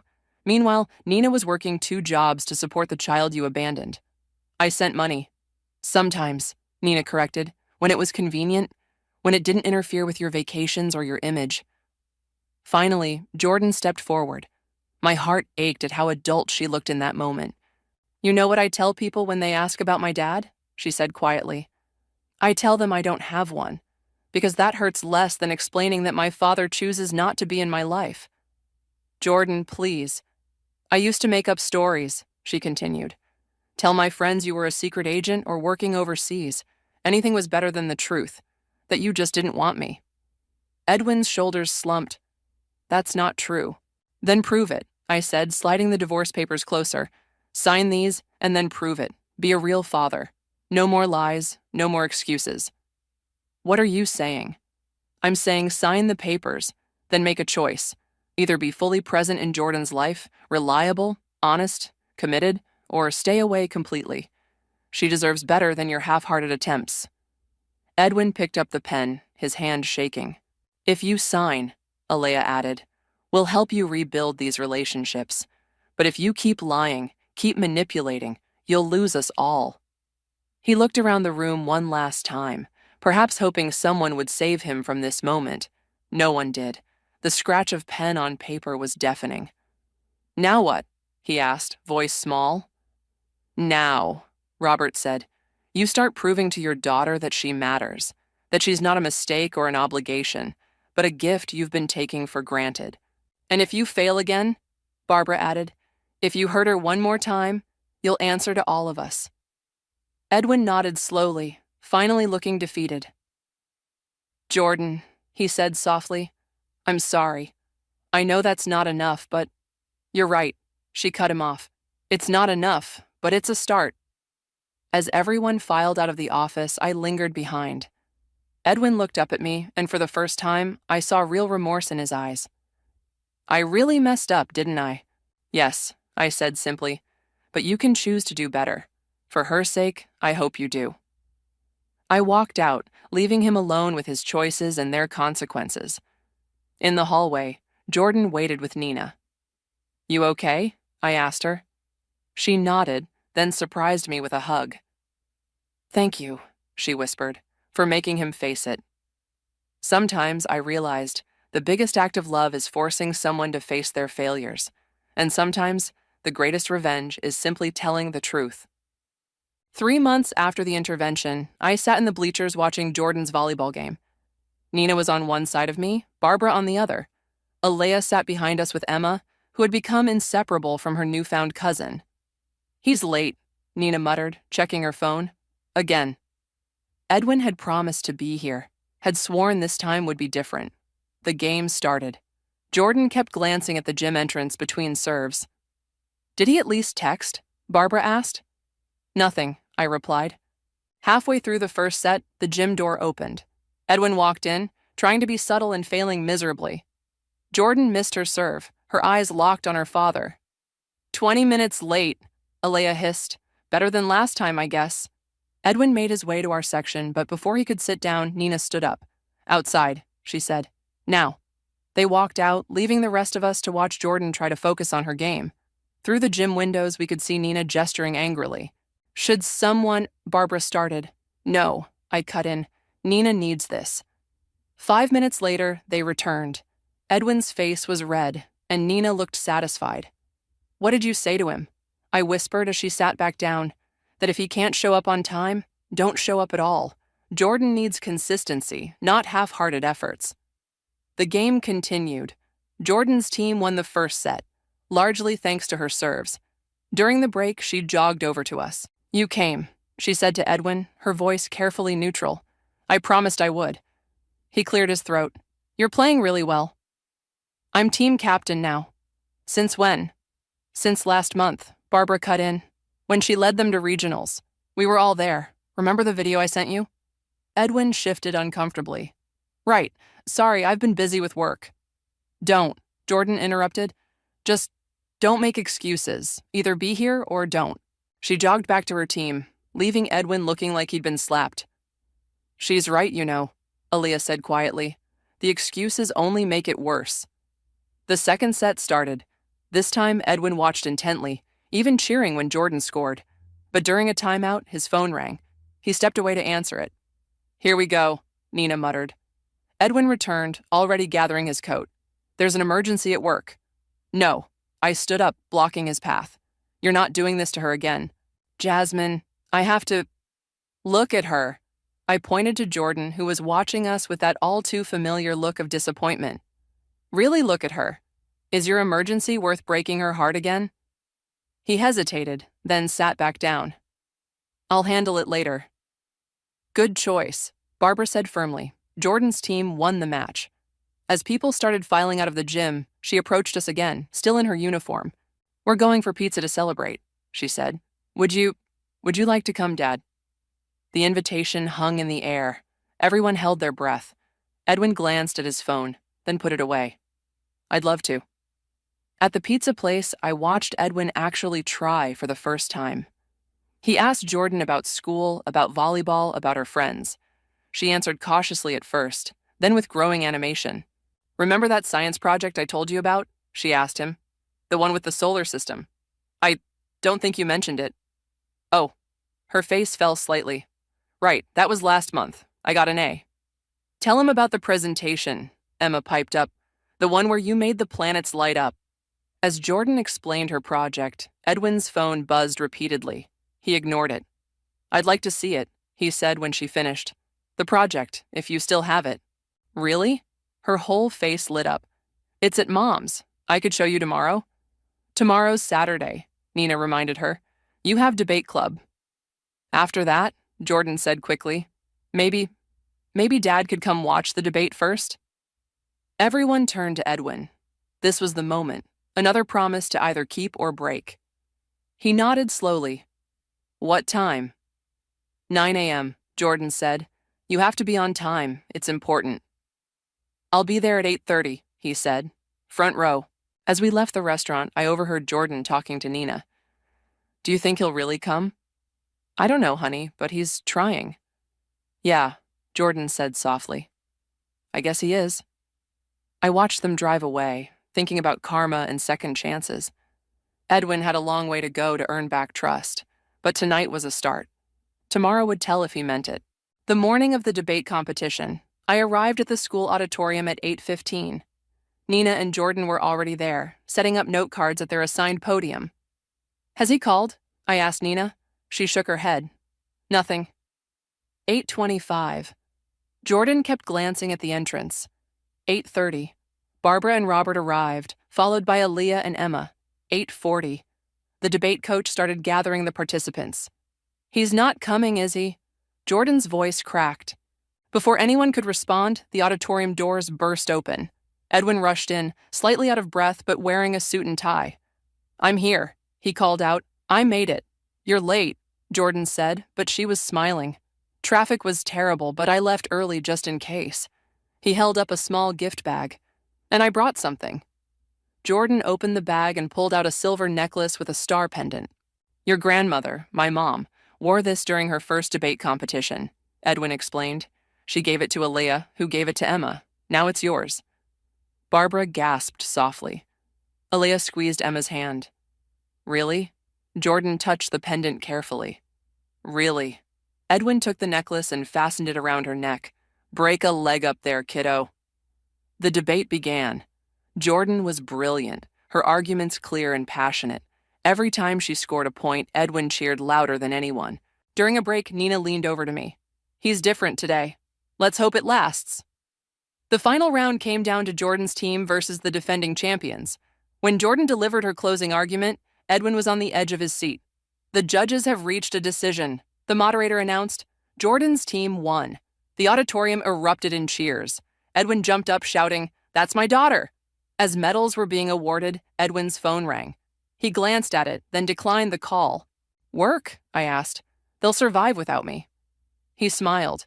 "This is more important." Afterward, we gathered in the lobby. Jordan clutched her medal, still wearing the star necklace. "Dad," she said suddenly, "remember my science project? The one with the planets?" "Of course. You were going to show it to me today." "Well," she glanced at Nina, who nodded encouragingly. "I was thinking maybe instead we could get lunch, all of us." "I'd love that," Edwin said. "But first..." He turned to face everyone. "I owe you all an apology. A real one." The lobby fell silent. "I've been selfish, manipulative, and cowardly," he continued. "I hurt everyone in this room, especially you, Jordan. I can't change the past 14 years, but I can promise to do better starting now." "Actions speak louder than words," Nina reminded him. "I know."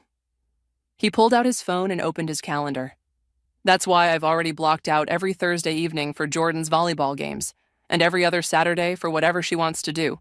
No work calls, no emergencies, no excuses." Jordan's eyes widened. "Really?" "Really." He showed her the calendar. "And I've set up a proper college fund, one that can't be touched for anything else. Nina, I'll email you the details." "What about work?" Barbara asked. "Your clients?" "Will have to understand that my daughter comes first." He looked at Jordan. "If they don't, I'll find new clients." I watched Jordan's face carefully, seeing hope battle with caution. "You mean it?" "Test me," Edwin said. "I'll prove it." She hugged him then, quick but real. When she pulled back, both had tears in their eyes. "Lunch?" she asked. "Lead the way." As everyone headed to their cars, I hung back with Nina. "Think he'll stick to it?" she asked. "I don't know," I admitted, but today was different. He chose her first, without hesitation. "Thanks to you," she said, "for forcing him to face everything. We all did it together." Walking to my car, I thought about karma and consequences, about how sometimes the best revenge isn't about getting even, it's about getting better. Edwin had lost his marriage and his comfortable lies, but he might have gained something more valuable, a real relationship with his daughter. And Jordan? She got what she always deserved, a father who finally showed up. As for me, I got the satisfaction of knowing that sometimes doing the right thing is the sweetest revenge of all. The star necklace caught the sunlight as Jordan walked ahead, laughing at something Emma said. It sparkled like a new beginning. Sometimes that's all anyone needs, a chance to start over, to do better, to be better. And sometimes that's enough. The phone buzzed against my thigh, a message from Ben. I almost ignored it, focused on folding Charlie's superhero shirts into neat squares, but something made me look. Maybe it was the late hour, or the fact that Ben was supposedly in a meeting. Can't wait to taste you again. Last night was incredible. Delete this. My hands went numb. The message blinked at me, cruel and clear on the screen. The contact name above it read, Laura M. Ben had sent it to me by mistake. Laura, our next-door neighbor, the woman who borrowed cups of sugar and watched Charlie when I had dental appointments. I sat down hard on Charlie's bed, his Batman comforter crinkling under my weight. The laundry basket toppled, spilling clean clothes across the floor. My mind raced through 1,000 tiny moments, the lingering conversations over the fence, the way they laughed too long at each other's jokes at neighborhood barbecues, the late meetings that had become more frequent. Mom? Charlie's voice came from the doorway. Are you okay? I looked up at my 10-year-old son, his face pinched with concern. He was so much like his father. Same dark eyes, same worried furrow between his brows. The similarity made my stomach turn. Just tired, honey. Why aren't you doing your homework? I finished. Dad's home early. He's in the kitchen. The phone felt like it was burning through my pocket. I stood up, smoothing my hands down my jeans. Go play your video game for a bit. I need to talk to Dad. Ben was at the counter, loosening his tie, scrolling through his phone with a slight frown. He looked up when I entered, flashing that smile that had made me fall in love with him 15 years ago. Hey, babe. Meeting ended early. I can see that. My voice came out steadier than I expected. Your phone working okay? Yeah. Why? I pulled out my phone and held it up, screen facing him. Because you sent this to the wrong person. The color drained from his face so quickly I thought he might faint. Then it rushed back in an angry flush. Maggie, I can explain. Can you? Can you explain why you're sleeping with our neighbor? Why you're betraying not just me, but Daniel too? Their kids play with Charlie, for God's sake. He stepped toward me, hands raised like he was approaching a wild animal. Lower your voice. Charlie will hear. That's what you're worried about? Charlie hearing? Not the fact that you've destroyed our family? Don't be dramatic. It's not. If you say it's not what I think, I swear to God, Ben. My fingers curled into fists. How long? He ran a hand through his hair, a nervous gesture I used to find endearing. A few months. It just happened. We never meant. A few months, I repeated. The words tasted like ash. Through the window, I could see Laura's house, her perfectly maintained garden, the swing set where our children played together. Get out! What? Get out of this house, now, before I do something we'll both regret. This is my house, too. You can't just watch me. I pulled out my phone again. Should I forward this message to Daniel? To the whole neighborhood? To your boss? His face hardened. You wouldn't dare. Try me. The Ben I thought I knew wouldn't dare sleep with our neighbor either. So clearly I don't know what either of us is capable of anymore. We stood there, the granite counter between us like a battle line. From upstairs came the muffled sounds of Charlie's video game, the cheerful music a jarring contrast to the moment. Finally, Ben grabbed his keys. We need to talk about this rationally. When you've calmed down, get out! He left, the door clicking shut behind him with surprising gentleness. I waited until I heard his car start before I let myself shake. Let the tears come. My phone buzzed again. Another message from Ben. Probably more excuses, more lies. I deleted it without reading it. Then I opened my contacts and scrolled to Emily's name. My finger hovered over the call button as I stared out the window at Laura's house, where a light had just come on upstairs. This wasn't over. Not by a long shot. Emily arrived with 2 bottles of wine and a fierce expression that said she was ready for war. We sat in my kitchen, the house eerily quiet without Charlie, who was at his first sleepover since everything happened. He's trying to get back in? Emily poured generously into both glasses. Every day. I took a long sip. He left another message this morning about working things out for Charlie's sake. As if destroying our family was somehow in Charlie's best interest. Classic manipulation! Emily's phone buzzed. She glanced at it, then set it face down. How's Charlie handling it? He's quiet. Too quiet. Yesterday he asked if we could still go to the Mitchells' pool party next weekend. The wine turned bitter in my mouth. Can you imagine? Standing there watching Laura parade around in her designer swimsuit, pretending she hasn't been sleeping with my husband? Don't go. Send Charlie with me and Kevin. Before I could respond, movement caught my eye through the window. Daniel Mitchell was in his driveway, loading boxes into his car. Even from here, I could see the tension in his shoulders, the mechanical way he moved. He knows, I said suddenly. Daniel knows, or at least suspects. Emily followed my gaze. How can you tell? Because that's exactly how I looked 3 days ago before the text. Like I was sleepwalking through a nightmare I couldn't quite remember. A knock at the door made us both jump. Ben stood there, and my heart did that terrible lurch it always did now. Part love, part hatred, part crushing disappointment. I need to get some things, he said when I opened the door. Won't take long. Fine. I stepped aside, letting him pass. Emily's presence seemed to throw him off balance. He headed upstairs while Emily and I watched in silence. A few minutes later, he came down with a duffel bag. Where are you staying? I asked, hating that I cared enough to ask. The Marriott downtown. He hesitated. Charlie's at Tommy's? Yes. Good. That's good. He shifted the bag on his shoulder. Maggie, can we talk? Privately? Anything you need to say, you can say in front of Emily. His jaw tightened. This isn't helping anyone. We need to discuss this rationally, like adults. Think about Charlie. Don't! My voice cracked. Don't you dare use our son to justify what you did. I'm not justifying anything. But this Cold War isn't sustainable. Laura and I... Get out! Emily stood up, her voice low and dangerous. Now! He left, the door closing with that same infuriating gentleness. Through the window, I watched him walk to his car. As he pulled away, Daniel Mitchell appeared at the end of his driveway, staring after Ben's car with an expression I recognized all too well. I need to talk to him, I said. Daniel, are you sure that's wise? He deserves to know. And maybe... I trailed off, watching Daniel return to his boxes. Maybe we can help each other. Be careful, Emily warned. Revenge might feel good, but it can consume you. This isn't about revenge. But even as I said it, I knew it wasn't entirely true. It's about justice, about consequences. Later that night, after Emily left, I sat in Charlie's room, folding the last of his laundry. My phone buzzed with a text from an unknown number. I know about Ben and Laura. We should talk. Daniel.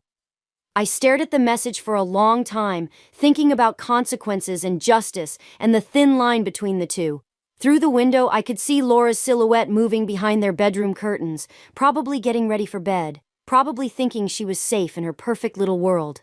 I typed back, tomorrow, coffee shop on Main, 10 a.m. The response came immediately. I'll be there.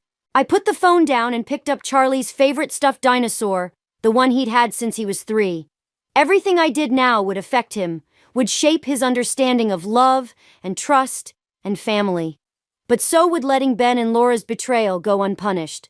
The dinosaur stared back at me with its worn button eyes, offering no answers. But I already knew what I had to do. Daniel's laptop screen cast a blue glow across his face as he pulled up the bank statements. We sat in his home office, the house empty while Laura took their kids to soccer practice. The irony wasn't lost on me. Here we were, 2 betrayed spouses, hunched over financial records like detectives. There. He pointed to a series of transactions. Every month for the past 6 months, Laura's been transferring $5,000 to an account I've never seen before. My throat tightened. Ben's been doing the same from our joint account. I thought it was for Charlie's college fund. They're planning something. Daniel's voice was flat, controlled. These transfers started right around the time the affair began, I finished. The pieces were falling into place like a twisted puzzle. But why so much money? Before Daniel could answer, his phone buzzed. Laura's face flashed on the screen. He declined the call, his hand trembling slightly. She's been asking about the investment account, he said. Wanting to make another transfer. I've been stalling. I leaned closer to the screen, scanning the numbers. Wait, look at these dates. The transfers always happen right after Ben's business trips. Laura's spa weekends, too. Daniel pulled up another window, which apparently weren't at any spa I can find charges for. My stomach lurched. They were meeting up, using our money to fund their little getaways. A car door slammed outside. We both froze. Through the window, I saw Ben's Mercedes pulling into my driveway next door. He got out, carrying a gift bag with bright tissue paper sprouting from the top. Charlie's birthday present, I said bitterly. He thinks he can buy forgiveness with overpriced video games. Daniel was still staring at the screen. There's something else, an email chain I recovered from Laura's deleted folder. They've been looking at houses. Houses? In Colorado, where Ben's company is opening that new office. The room seemed to tilt. I gripped the edge of the desk, my knuckles white. They're planning to leave, together. With our money, Daniel's voice cracked, and probably try for custody of the kids. A notification popped up on the laptop. An email from Laura to Ben sent an hour ago. Everything's set for next month. Dee doesn't suspect anything. Can't wait to start our new life. Love you. The casual cruelty of it, the complete disregard for the lives they were destroying, hit me like a physical blow. I stood up so quickly my chair toppled backward. I need Ben's laptop, I said. He always leaves it in his home office when he visits Charlie. Daniel looked up sharply. What are you thinking? That it's time to stop being victims. I moved toward the door. Cover for me if Laura comes back. I slipped out of Daniel's house and into mine through the back door. Sure enough, I could hear Ben and Charlie upstairs, probably setting up whatever new game he'd bought. The sound of their laughter felt like glass in my chest. Ben's laptop was exactly where I knew it would be, charging on his desk. I'd watched him type his password countless times over the years. Charlie's birthday, plus the year we met. Sentimental, for a man planning to abandon his family. The folder wasn't hard to find. Ben had always been overconfident, never believing anyone would dare to look. Photos, emails, bank statements, real estate listings, everything Daniel and I needed to prove the depth of their betrayal. I heard footsteps on the stairs and quickly sent everything to my email, then closed the laptop. When Ben appeared in the doorway, I was standing at the window, watching Laura's car pull into her driveway. "What are you doing in here?" he asked, suspicion creeping into his voice. I turned to face him, surprising myself with how steady my voice was. "Just remembering who you used to be, the man I thought you were." His face softened, that manipulative, practiced softness I now saw through completely. "Maggie, I know things are difficult right now, but..." "Charlie loved his present," I cut him off. "Thank you for that, at least." I walked past him, our shoulders barely brushing. In my pocket, my phone buzzed with the confirmation that all the files had been received. Game on. The evidence sat in my inbox like a loaded gun. Every time I opened my laptop, I felt its weight, its potential for destruction. But something held me back from pulling the trigger. Charlie's voice drifted up from the backyard where he was playing with Laura's kids. The sound stopped me cold. Their laughter, their innocent games, their world still whole and unshattered.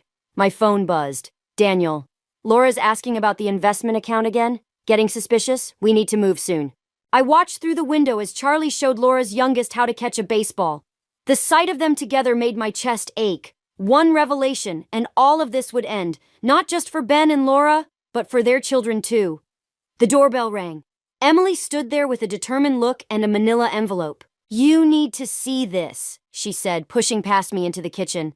"Kevin handled Ben and Laura's mortgage refinance last month. He shouldn't show me client documents, but..." She spread papers across the counter. "Look at the beneficiary information." My hands trembled as I read. "They've already bought the house in Colorado, in both their names." "There's more." Emily pointed to a paragraph near the bottom. "They used Charlie's college fund as part of the down payment." The room spun.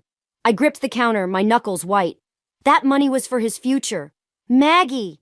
Emily's voice softened. "You have enough to destroy them both. Why are you waiting?" Before I could answer, Charlie burst through the back door, face flushed with excitement. "Mom, can Jake and Sarah come over tomorrow? Their mom said it's okay if you say yes." I looked at my son, really looked at him. He was smiling, but there was something careful in his eyes, like he was watching for cracks in my expression. "We'll see, honey. Why don't you go get cleaned up for dinner?" After he left, Emily gathered the papers. "You can't protect him forever. The truth will come out eventually." "I know." I sank into a chair. But what if my revenge hurts him more than their betrayal? The front door opened. Ben, using his key like he still had the right. He stopped short when he saw Emily. "I need to talk to Maggie," he said. "Alone." Emily squeezed my shoulder before leaving. Ben took her seat, looking more disheveled than usual. The transfer to Colorado is happening sooner than expected. Next week. He wouldn't meet my eyes. I want Charlie to come with me. The calm in my voice surprised me. You want to take our son away from his school, his friends, his home? He'll adjust. Kids are resilient. Like he'll adjust to you living with Laura? To watching you destroy 2 families? His head snapped up. What are you talking about? I pulled out my phone, opened the folder of evidence. Should we start with the house you bought together? Or the money you stole from Charlie's future? The color drained from his face. You had no right to protect my son? To expose your lies? I stood up, my shadow falling across him. You want a war, Ben? Because I have the nuclear option right here. Think about what you're doing, he said, but his voice shook. Think about Charlie. I am thinking about Charlie. I'm thinking about the day he'll learn what kind of man his father really is. I moved toward the door. You have 24 hours to tell Laura it's over and transfer the college fund back. Or everyone sees everything. You're bluffing. I opened the door. Try me. After he left, I called Daniel. We need to meet tonight. I'm ready, he said. Whatever it takes. I ended the call and walked upstairs to Charlie's room. He was sitting on his bed, clutching his dinosaur, and I knew he'd heard everything. Mom? His voice was small. Are we going to Colorado? I sat beside him, pulling him close. No, honey, we're staying right here, and I promise you, everything's going to be okay. It wasn't exactly a lie. Things would be okay, just not in the way anyone expected. Not even me. The annual neighborhood block party loomed ahead like an execution date. I sat in Daniel's garage, surrounded by strings of party lights we were testing, each bulb casting shadows that danced like accusations across the walls. Ben hasn't transferred the money back, I said, untangling another strand. And Laura's still planning to host the party. Daniel's laugh was hollow. Of course she is. Can't let anyone suspect her perfect life is falling apart. He checked his phone. The company announcement about the Colorado office goes out Monday. A light bulb shattered in my hand. I barely felt the sting. We can't wait any longer, Daniel said, watching me brush glass from my palm. They're going to take everything if we don't move first. The garage door opened, and Laura walked in, wearing her signature perfect smile. There you are, Daniel. Margaret, I didn't expect to see you here. Just helping with party prep. I held up the lights, letting her see the blood on my hand. Her smile flickered. How neighborly. Though I was hoping to discuss the party details with Daniel privately. No secrets between neighbors, right? The words tasted like poison. Laura's phone chimed. She glanced at it, and for a split second her mask slipped. Fear flashed across her face. Everything okay? Daniel asked, his voice carefully neutral. Fine, just work. She backed toward the door. I need to make some calls. After she left, Daniel showed me his laptop screen. A program was running, tracking Laura's phone activity. That message was from Ben. They're getting nervous. Good. I pulled up the event details on my phone. The block party's always the same. Laura makes her speech thanking everyone for being such wonderful neighbors. This year she'll have a different kind of audience participation. You're sure about this? Once we start... They're planning to announce their relationship at the office on Monday, I cut in. Present it as a fresh start.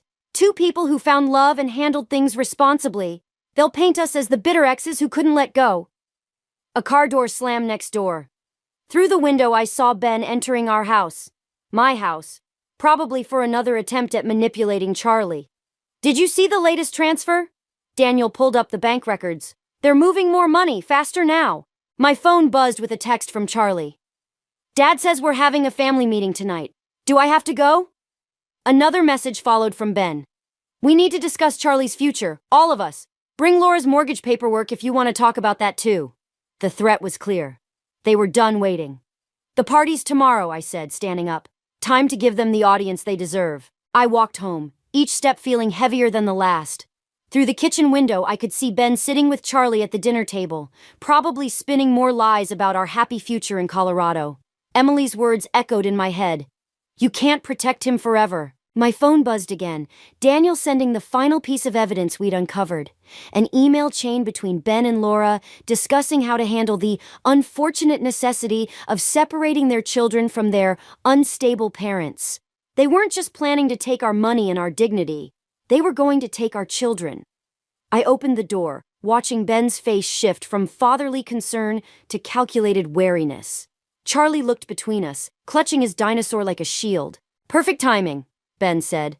"We were just discussing—" "Charlie, go upstairs, please." But Dad said, "Now, honey." After Charlie left, Ben's smile turned cold. "You're only making this harder on everyone." I pulled out my phone, showing him the email chain. "Unstable parents? You're proving my point right now." He stood up, towering over me. "Think carefully about your next move, Maggie. Some bells can't be unrung." I met his gaze, feeling oddly calm. "Funny, I was about to say the same thing to you." Tomorrow, at the block party, everyone would know exactly who Ben and Laura really were. The thought should have brought satisfaction, but all I felt was a deep, hollow certainty. There would be no winners here, only survivors. The block party hummed with forced cheerfulness, strings of lights casting shadows across fake smiles and whispered conversations. I stood near the dessert table, watching Laura work the crowd like a politician, Ben hovering nearby with his practiced charm. Charlie tugged at my sleeve. "Mom, can I go play with Jake and Sarah? Stay where I can see you."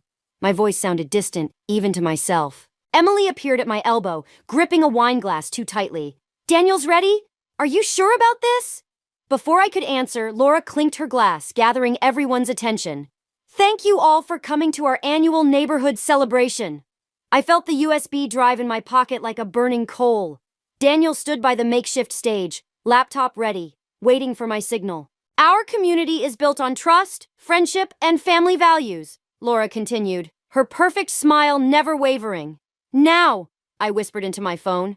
The projector screen behind Laura flickered to life. Her voice faltered as emails, bank statements, and photos began scrolling across it. The crowd's murmur shifted from confusion to shock. "What is this?" Laura's voice cracked. "The truth." I stepped forward, my heart pounding. "About the affair, about the stolen money, about your plans to take our children to Colorado." Ben moved toward the laptop, but Daniel blocked his path. "Don't," Daniel said quietly. "It's already been sent to everyone's phones." The crowd parted as I walked toward them, phones buzzing with notifications. Laura's mask cracked, revealing raw panic beneath. "You're making a scene," Ben hissed. "Think about Charlie." "I am thinking about Charlie." I turned to face our neighbors. "They've been stealing from our children's futures to fund their affair. The proof is in your inboxes." Laura laughed, high and brittle. "This is ridiculous. Daniel, tell them." "Tell them what?" Daniel's voice was ice. "About the house you bought? The money you've been moving?" The whispers grew louder. I saw recognition dawn on faces as they read their phones, followed by disgust, judgment, shock. Then Charlie's voice cut through the chaos. "Dad?" He stood at the edge of the crowd, clutching his dinosaur, staring at the screen where a particularly intimate email was displayed. "Charlie, wait!" Ben reached for him, but Charlie backed away. "You said we were moving for your job." Charlie's voice trembled. "You said Mom was being difficult. You lied." The moment fractured. Charlie turned and ran. Ben moved to follow, but I blocked his path.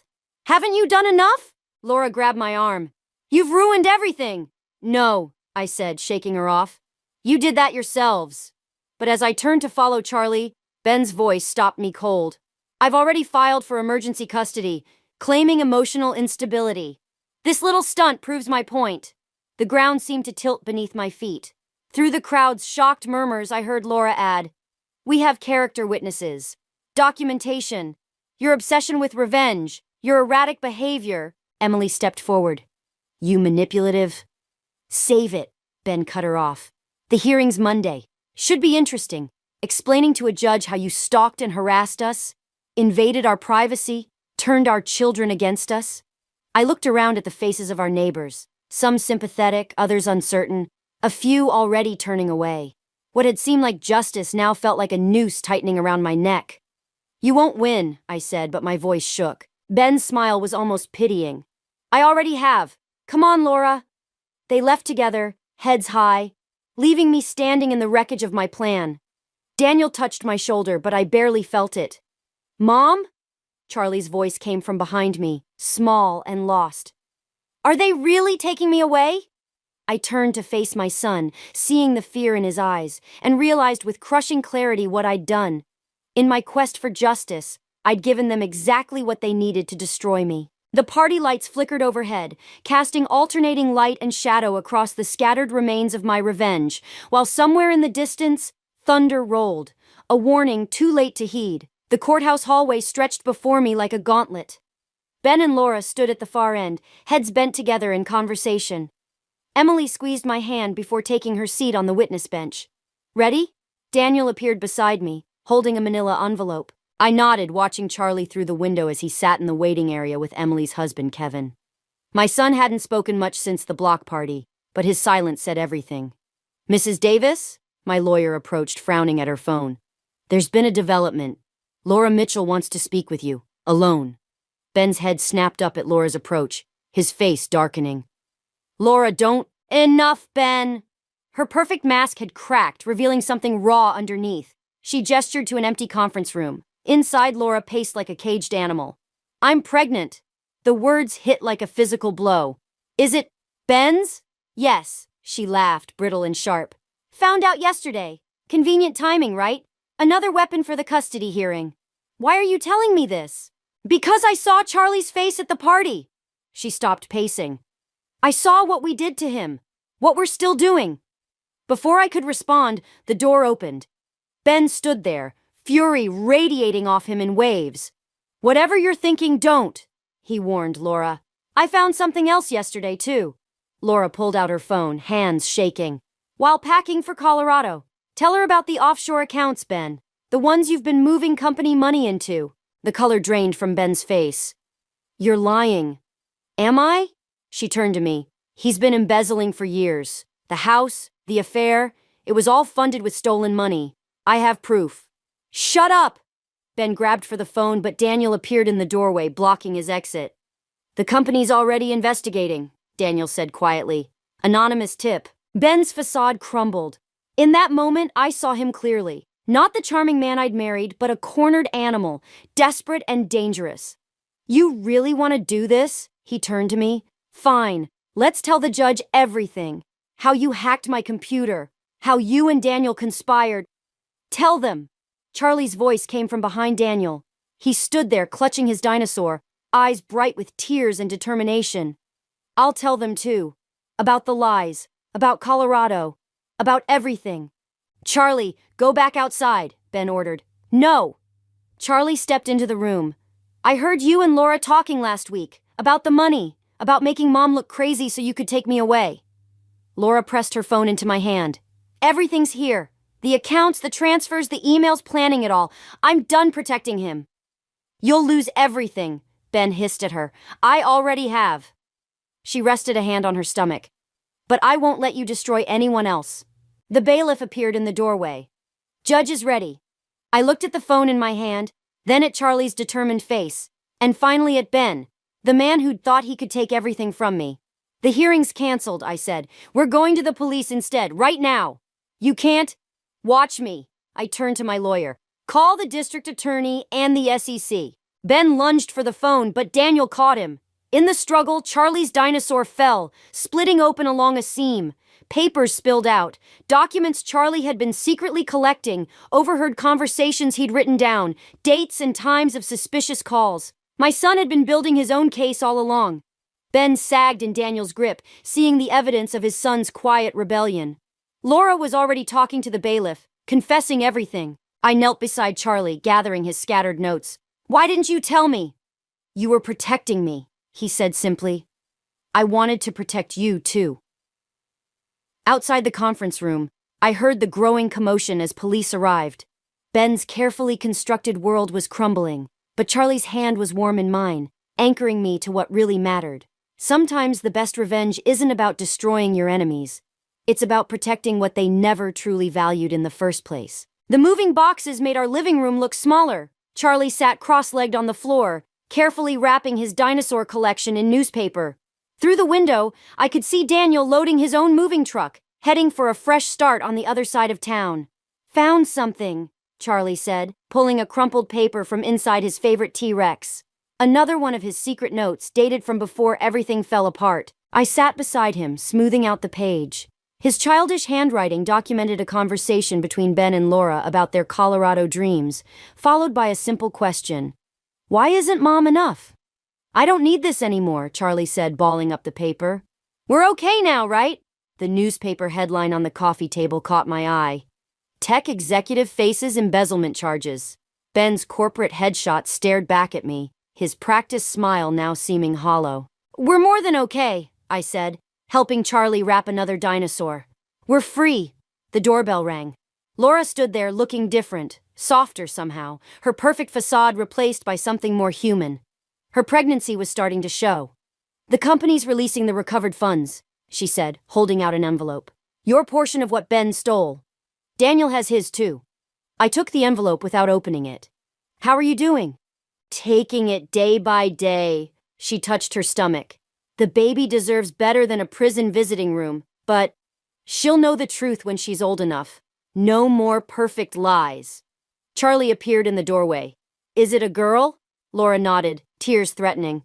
Would you like to be her honorary big brother? Help her understand things someday? Maybe, Charlie said, considering. If Mom says it's okay.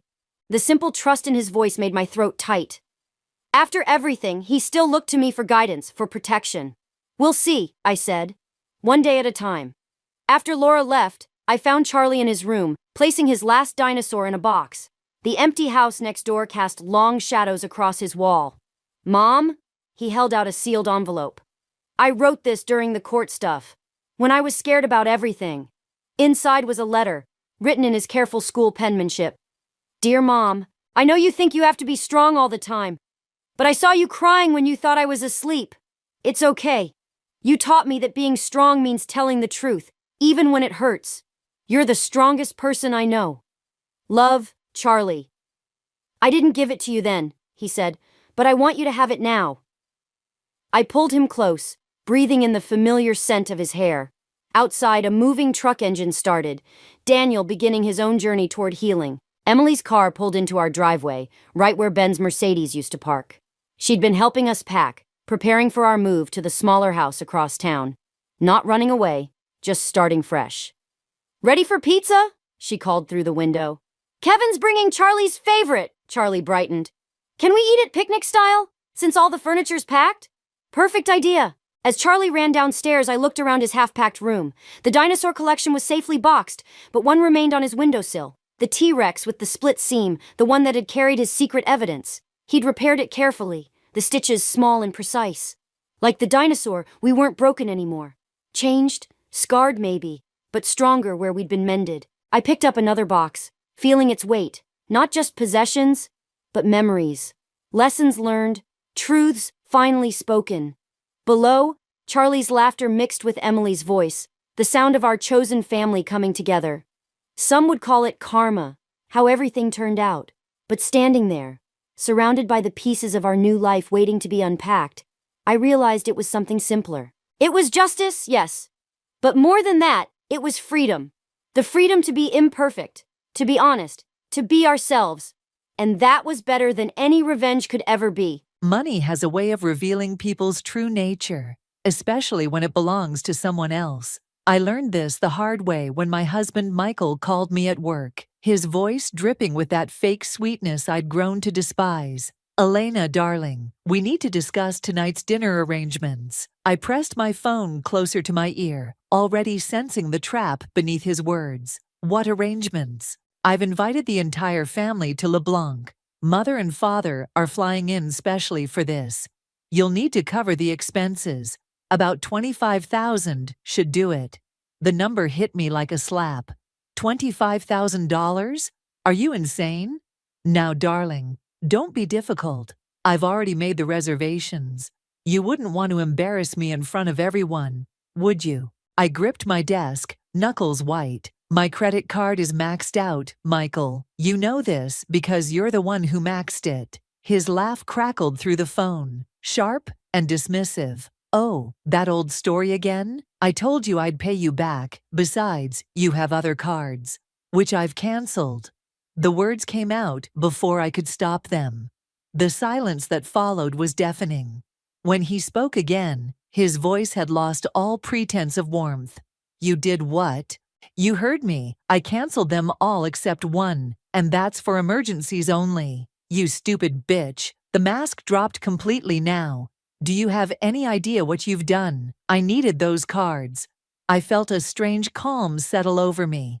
For what, Michael? More gifts for Sophie? Or was it Hannah this time? Another silence, longer this time. I could almost hear the gears turning in his head, calculating his next move.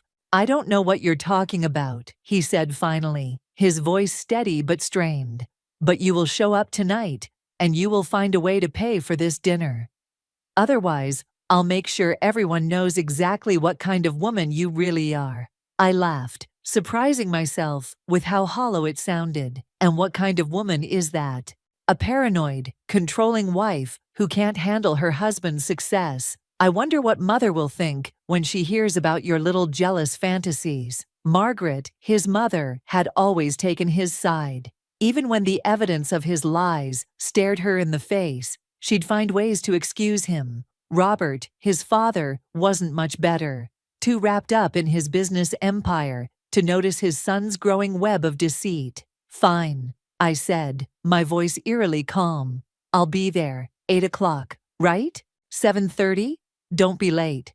He hung up without waiting for my response. I sat there, staring at my phone, feeling something shift inside me. For 3 years, I'd watched him drain my accounts, make excuses, and gaslight me into believing I was the problem. 3 years of suspicious charges, mysterious business meetings, and perfume scents that weren't mine. Opening my drawer, I pulled out the manila envelope I'd been saving for the right moment. Inside were credit card statements, hotel receipts, and photographs. So many photographs. Sophie leaving his office late at night. Hannah at expensive restaurants, wearing jewelry bought with my money. Each piece of evidence carefully collected, dated, and organized. My phone buzzed with a text from Daniel, my oldest friend. You okay? You look like you're about to murder someone. I glanced up to see him watching me through the glass partition of his office. Concern etched on his face. I typed back, not murder, something much worse. Tonight, at LeBlanc, surrounded by his family and their expectations, I would finally show Michael exactly what kind of woman I really was. And it wouldn't be the meek, forgiving wife he'd taken advantage of for so long. I touched the envelope gently, like a weapon I was finally ready to use. 7:30 couldn't come soon enough. LeBlanc's crystal chandeliers cast judgmental shadows across the white tablecloth as I watched Michael work the room. He moved between his parents with practiced charm, touching his mother's shoulder, laughing at his father's jokes. The perfect son. I gripped my wine glass tighter, knowing what was coming. Elena, darling, you're so quiet tonight. Margaret's voice carried that hint of criticism she'd perfected over the years. Is everything all right? Just tired from work, I said, forcing a smile. The firm's been busy. Perhaps if you focused more on home life. She let the suggestion hang in the air like poison. Michael swooped in, all teeth and tailored suit. Mother, you know how dedicated Elena is to her career. His hand found my shoulder, fingers digging in slightly, warning me. Speaking of careers, Robert cut in. Michael tells me you've been having some financial difficulties? The restaurant seemed to still. I met Michael's gaze across the table, saw the slight shake of his head. Don't you dare. Actually, I said, reaching for my purse. I wanted to discuss that. Michael's wine glass crashed to the floor. Red liquid spread across the pristine carpet like blood. Clumsy me, he laughed, but his eyes were hard.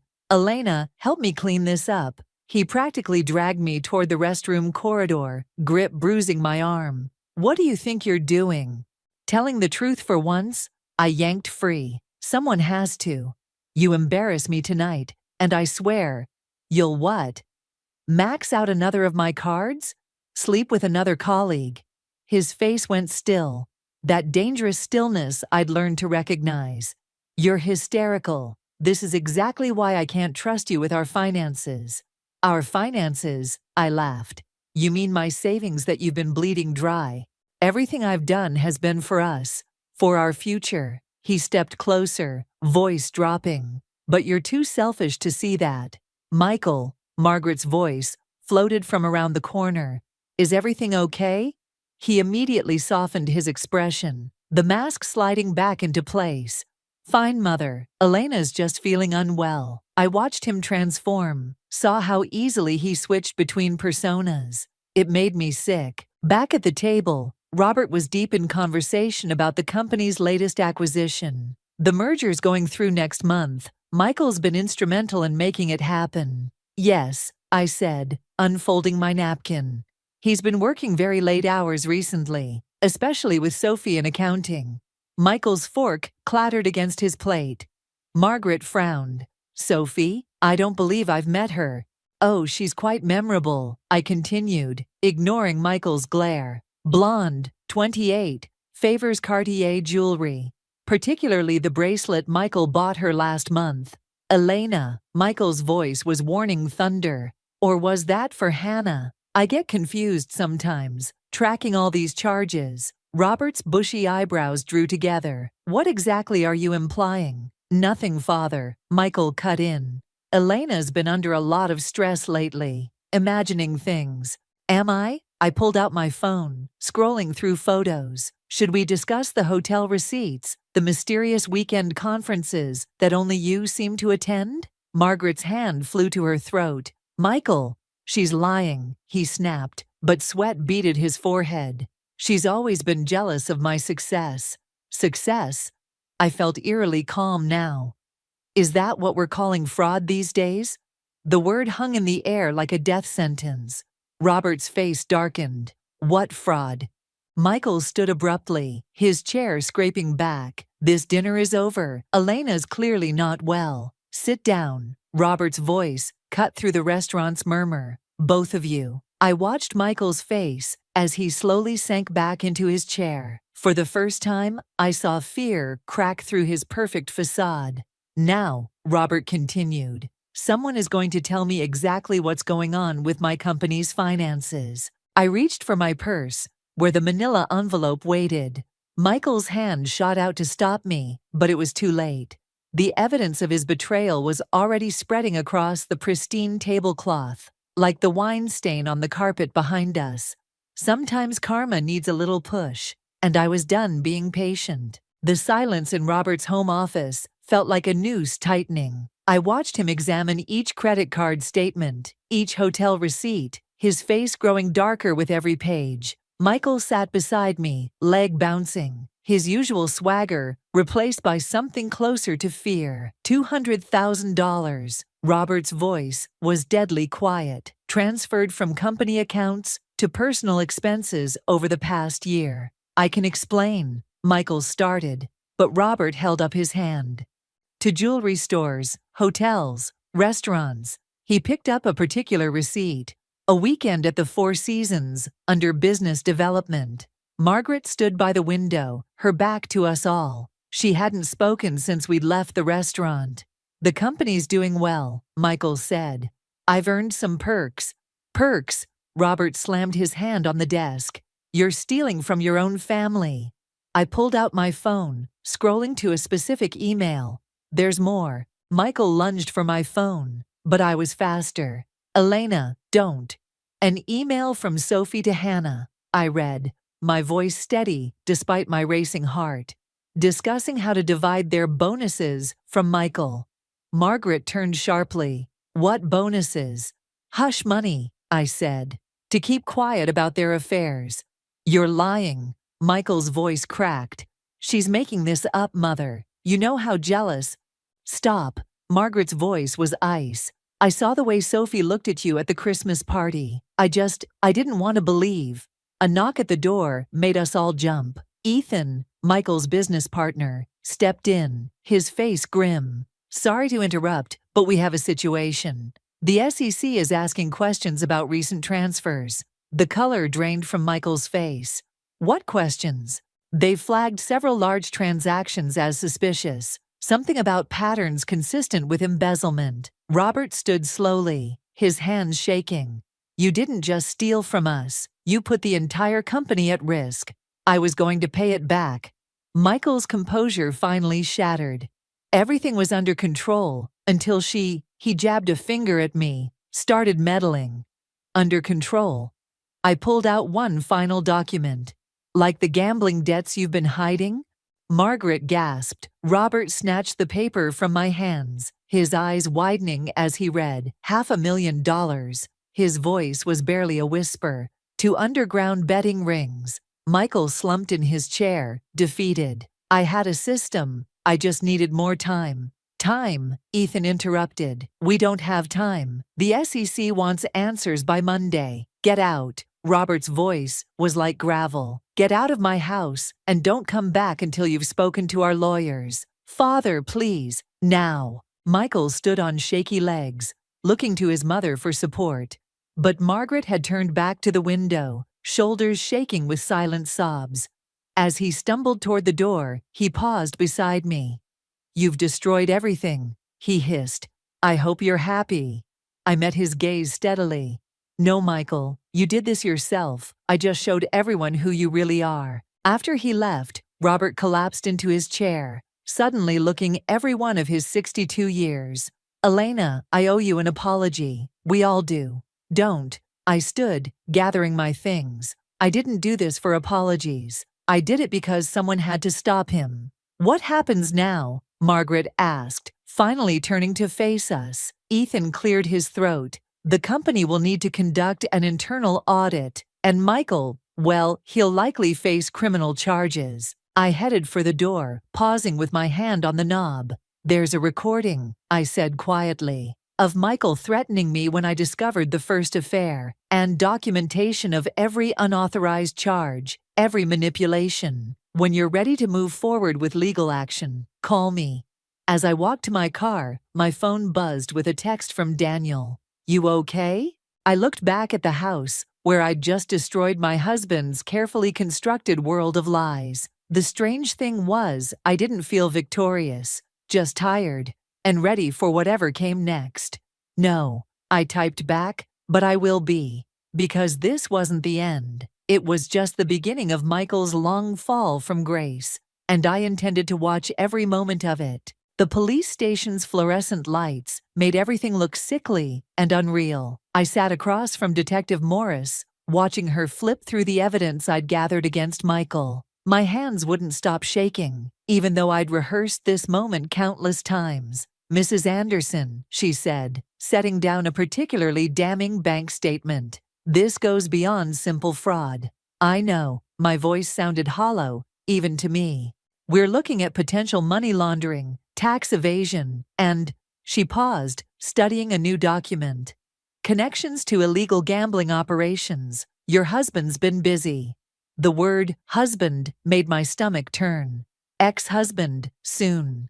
My phone buzzed. Daniel again. Sophie's looking for you, says it's urgent. I ignored it.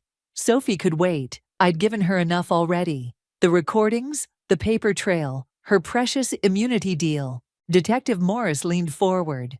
There's something else. We found transfers to offshore accounts we can't trace, large ones. That's not possible. I'd tracked every penny. I would have seen. These are sophisticated, professional. She slid a paper across the desk. Someone's been helping him hide money for years. Someone who knows what they're doing. The implications hit me like a physical blow. I thought of Ethan, Michael's supposedly loyal business partner, who'd seemed so shocked by the SEC investigation. My phone buzzed again. This time, a text from an unknown number. You don't know the whole story. Meet me at Riverside Park, now. E. Mrs. Anderson, Detective Morris was watching me carefully. Is there something you're not telling me?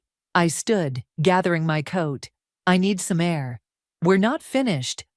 I'll be back. There's just something I need to check. The park was deserted this late, wind whipping off the river. Ethan stood by the railing, looking older than his 40 years. You helped him. I didn't bother with pleasantries. All this time you knew. It's not that simple. He wouldn't meet my eyes.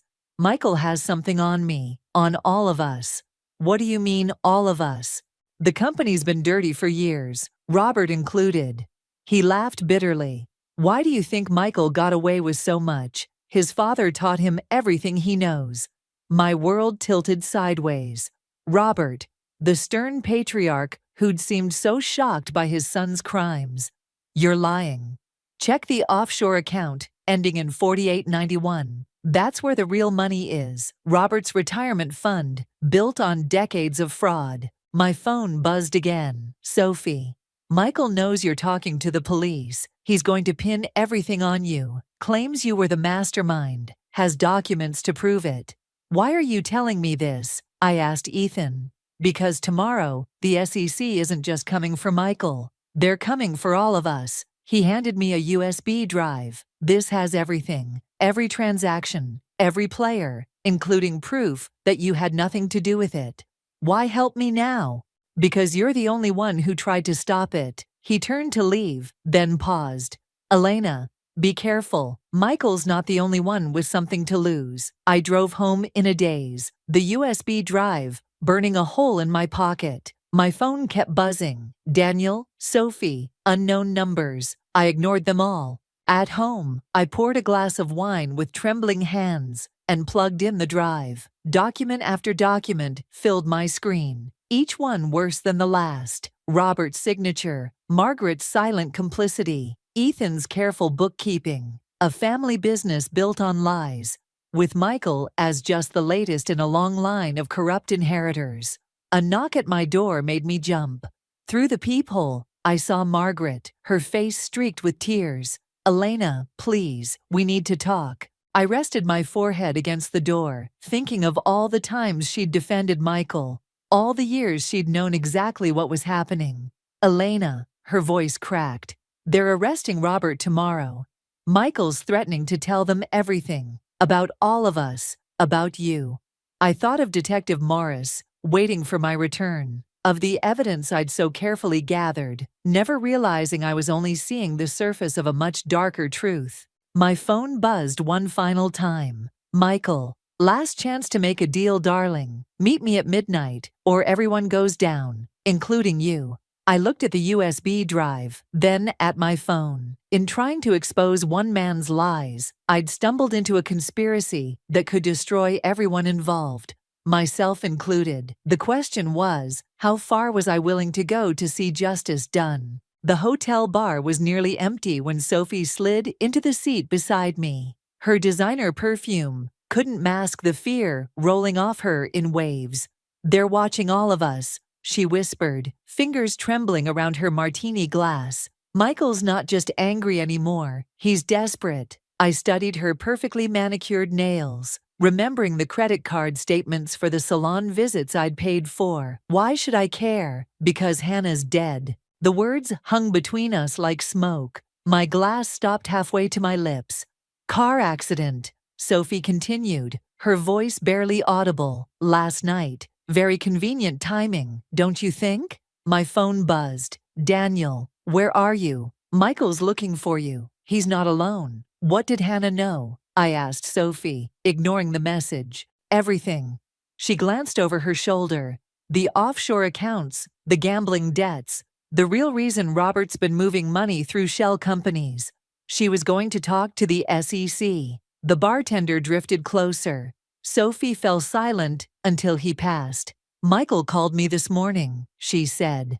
Offered to clear my debts if I signed an affidavit saying you were behind everything, that you manipulated company records, forced him to make those transfers. My laugh sounded hollow. And you're telling me this out of the goodness of your heart? I'm telling you because Hannah was my friend. Her mascara smeared as she wiped her eyes. And because they're coming for you next. My phone buzzed again. Margaret. Robert's gone. Emptied the accounts. Left a note saying he's sorry. The room seemed to tilt. When did Hannah tell you about the accounts? She didn't. Sophie's smile was sharp as broken glass. But you just confirmed they exist. I stood so quickly my chair scraped across the floor. Sophie grabbed my wrist, her nails digging in. Sit down, she hissed. Look at the man by the door, the one pretending to read. I saw him now. Dark suit, earpiece poorly hidden. Another one at the bar, watching us in the mirror.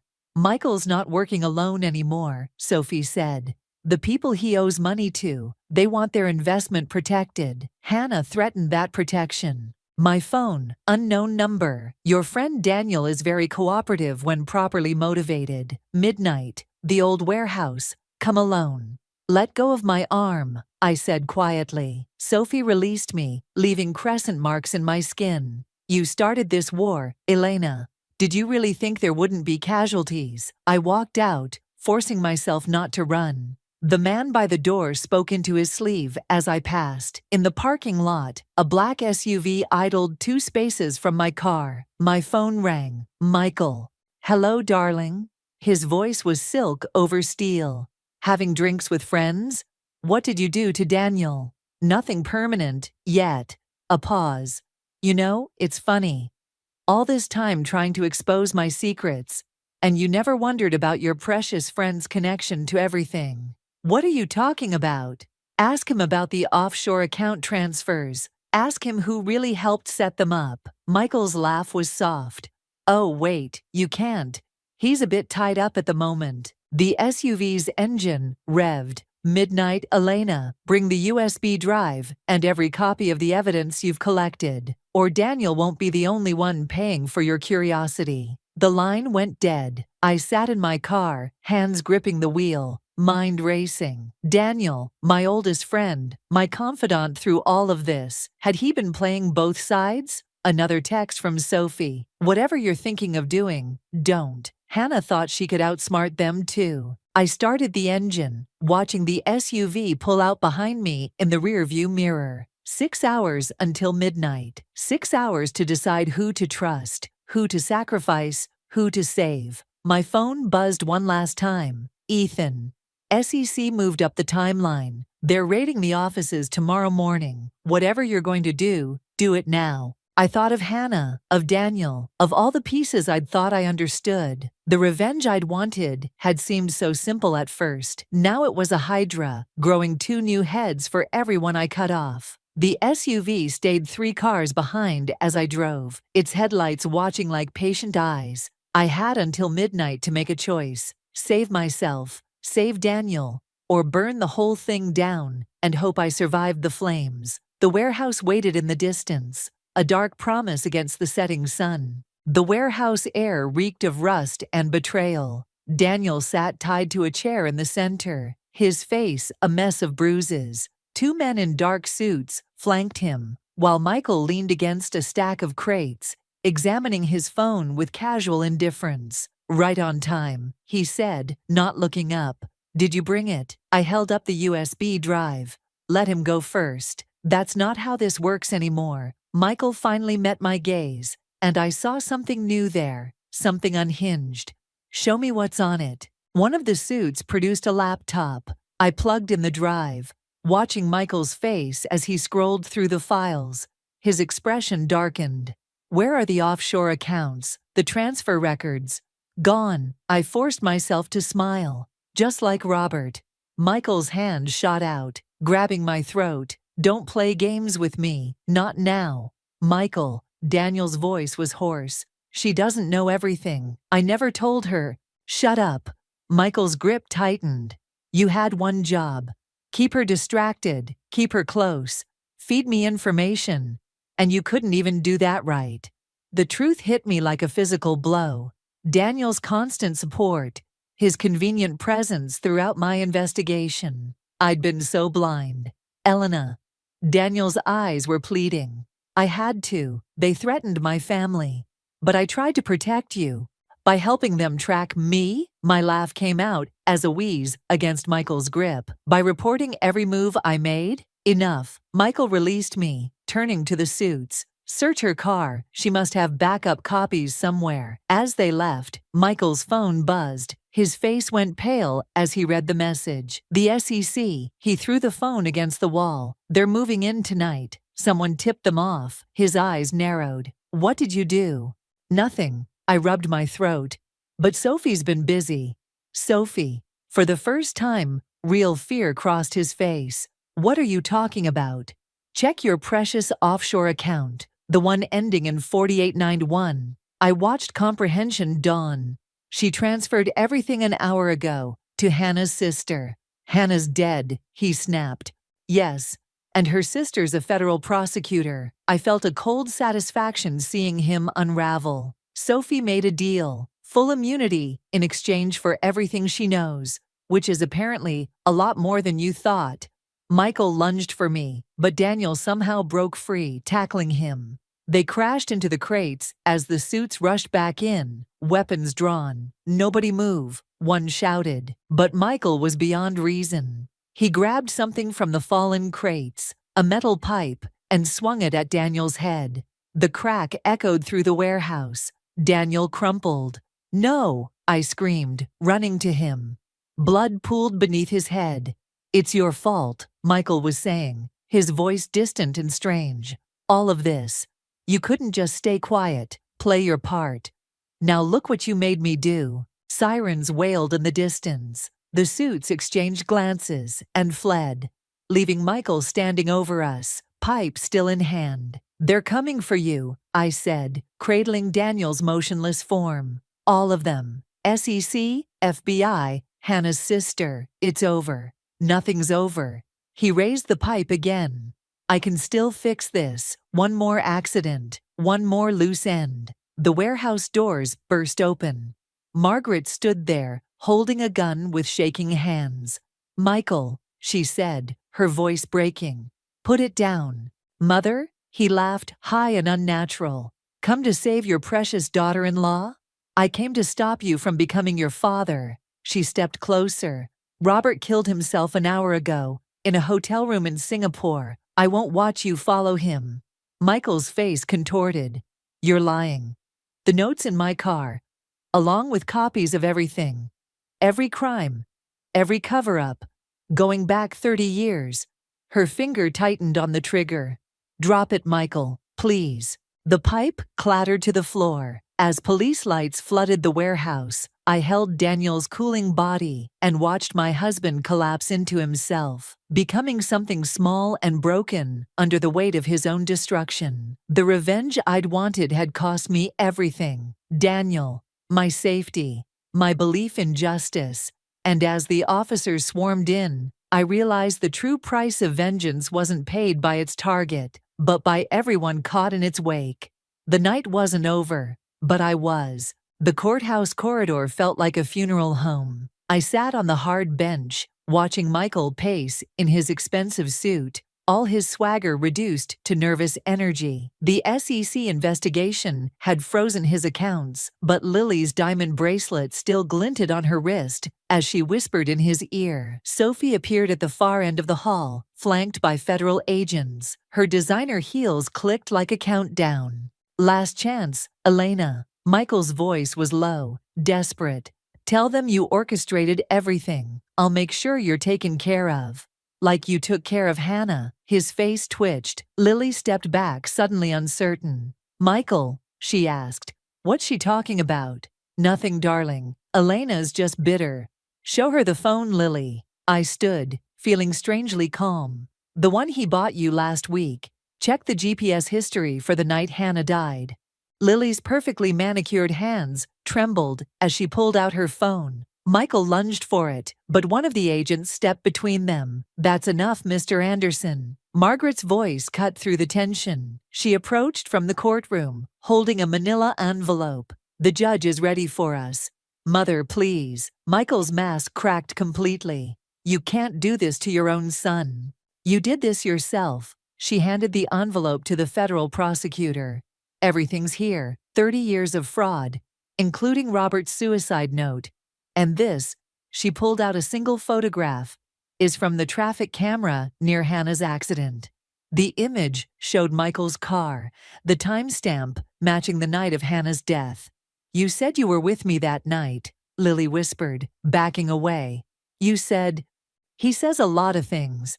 Sophie had reached us, her testimony folder clutched like a shield. "Ask him about the offshore account he set up in your name. The one he's using to frame you for tax evasion." The color drained from Lily's face. "What?" "It's what he does," I said quietly. "Uses people until they're no longer useful, then discards them. Hannah threatened to expose him, so she had an accident. Daniel got too close to the truth, so—" "Shut up." Michael's composure shattered. He grabbed Lily's arm. Tell them I was with you that night." But Lily was already pulling away. tears streaking her makeup. You killed her? And tried to set me up to take the fall? The judge is waiting. The prosecutor stepped forward. Miss Chen's testimony about the offshore accounts matches our evidence exactly. Combined with Mrs. Anderson's documentation and the new evidence from Mrs. Margaret Anderson, Michael's laugh was hollow. Evidence from my own mother. She's grief-stricken, delusional. I'm quite lucid, Margaret interrupted. Lucid enough to wear a wire during our last 3 conversations, including your confession about Hannah. The hallway went silent. Michael looked around wildly, like a trapped animal. His eyes landed on me. You. He moved faster than the agents could react, his hands finding my throat.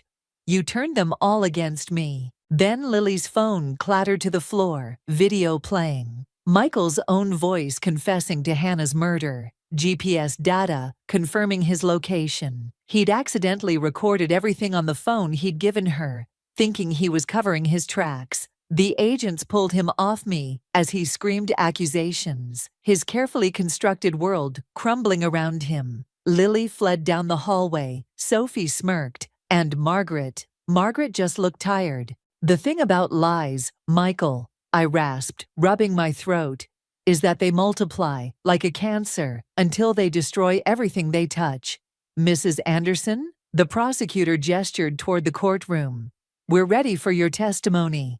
I gathered my evidence folder, thinner now, most of its contents already submitted to the SEC and FBI. The case against Michael was airtight. Fraud, embezzlement, conspiracy, and now murder. His own arrogance had built the trap. I'd just helped him walk into it. Elena, his voice was different now, small, almost childlike. Please, don't do this. I thought of Daniel in his hospital bed, still unconscious, of Hannah's sister, waiting inside to see justice done, of all the lives Michael had casually destroyed in his pursuit of power and control. I'm not doing anything, Michael. This is just karma catching up. The courtroom doors opened, and I walked through without looking back. Behind me, I heard him break down completely, his sobs echoing through the corridor like the ghost of everything he'd lost. Sometimes revenge isn't about what you do. It's about stepping back and letting someone's own actions destroy them.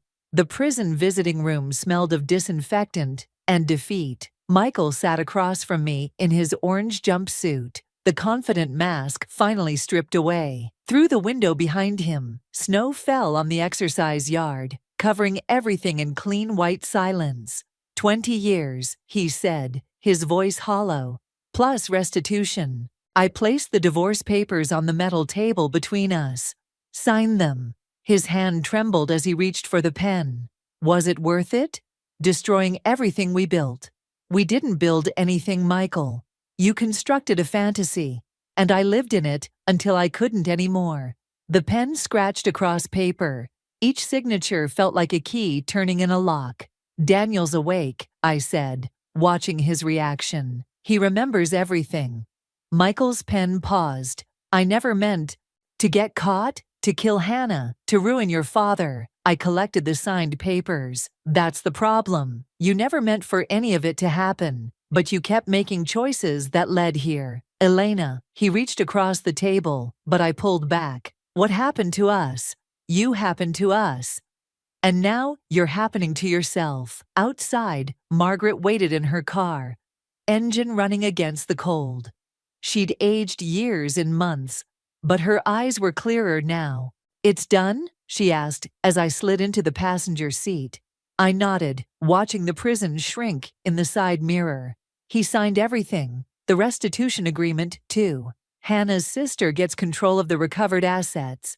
Good. She pulled onto the highway. The company board voted this morning. They're restructuring, keeping the legitimate parts. Ethan's cooperating with the investigation. My phone buzzed, a message from Sophie. Lily's gone to the DA, says she has more recordings. I deleted it without responding. Sophie had played her part, but I was done with all of them. The house sold, Margaret said quietly, above asking price. The house where Michael had built his web of lies. where I'd lived in beautiful ignorance until the cracks appeared. Someone else would sleep there now, unaware of the ghosts in every room. "What will you do now?" Margaret asked. I touched the envelope in my bag.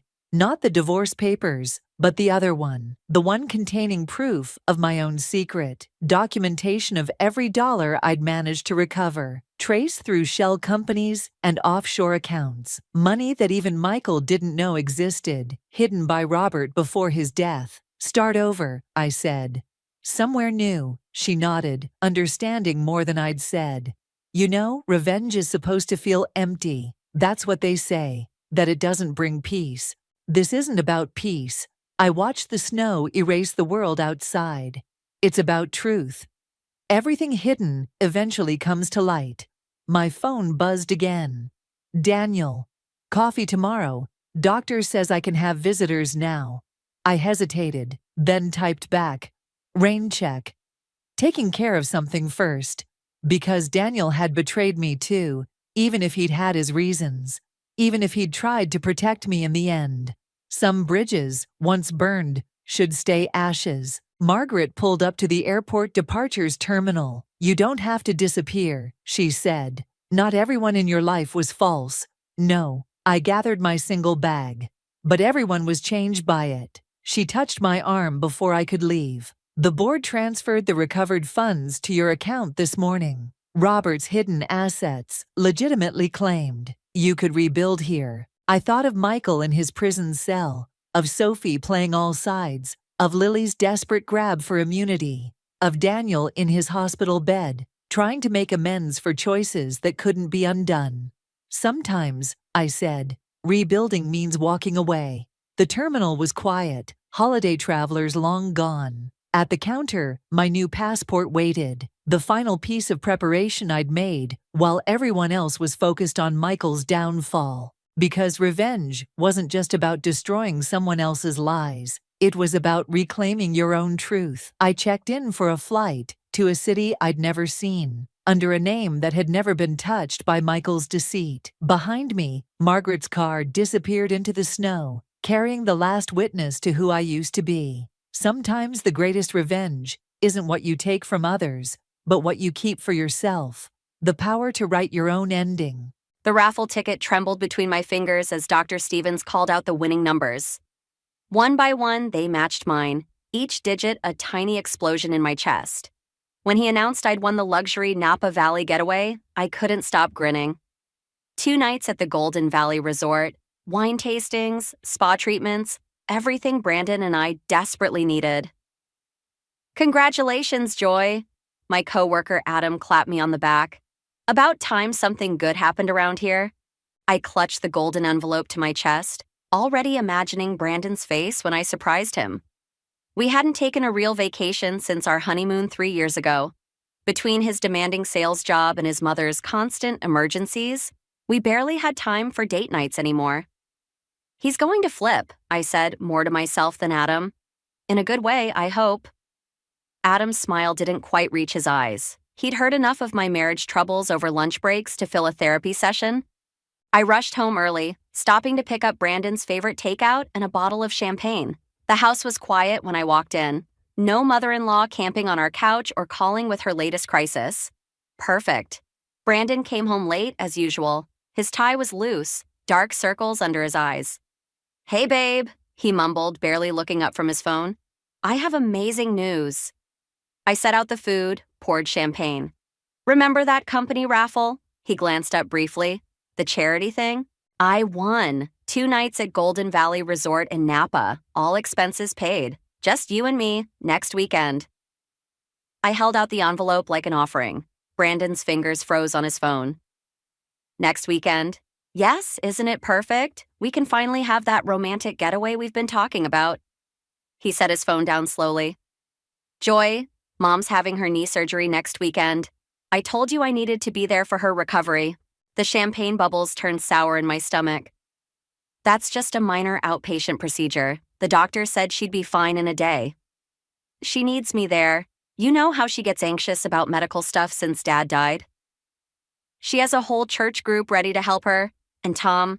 "Don't bring up Tom." Brandon's voice hardened. He abandoned her. I won't do the same thing. I took a deep breath. What if you took her instead of me? The words felt like betrayal in my mouth, but I had to know. Brandon's face lit up. That's perfect. Mom would love it. She's always wanted to visit wine country. The room spun slightly. I was joking, Brandon. The prize is for couples. I want it. I want to go with my husband. Don't be selfish, Joy. Mom needs this more than we do. She's been so lonely lately. Selfish? The word hit like a slap. I'm selfish for wanting 2 days alone with my husband? Brandon stood up, food untouched. If you can't understand how much Mom needs me right now, maybe we need to rethink some things. What things? This marriage, our priorities. He grabbed his keys. I'm going to check on Mom. Don't wait up. The front door slammed, leaving me alone with cooling takeout and flat champagne. My phone buzzed. A text from Grace. How'd he take the news? I stared at the golden envelope, now crumpled in my fist. 3 years of putting Linda first. 3 years of canceled dates and interrupted moments. 3 years of watching my marriage dissolve into a twisted threesome I never signed up for. My fingers flew across the phone. You free for coffee? I need to talk about revenge. Grace stirred her coffee with calculated precision, her eyes fixed on me across the diner booth. He actually suggested taking his mother instead of you? I pushed my untouched eggs around the plate. You know what kills me? 5 years ago, Brandon would have never done this. Remember our wedding? He actually told Linda to back off when she tried to plan the whole thing herself. I remember. What changed? The question hung between us like smoke. My mind drifted to our first anniversary when Brandon surprised me with a weekend in Seattle. We made it halfway there before Linda called, claiming chest pains. By the time we got to the emergency room, she was chatting with nurses about their children. Nothing wrong with her heart, just a panic attack, they said. Everything changed after his father died, I said. It's like Brandon's terrified of losing her too. Grace's phone buzzed. She glanced at it, then her eyes widened.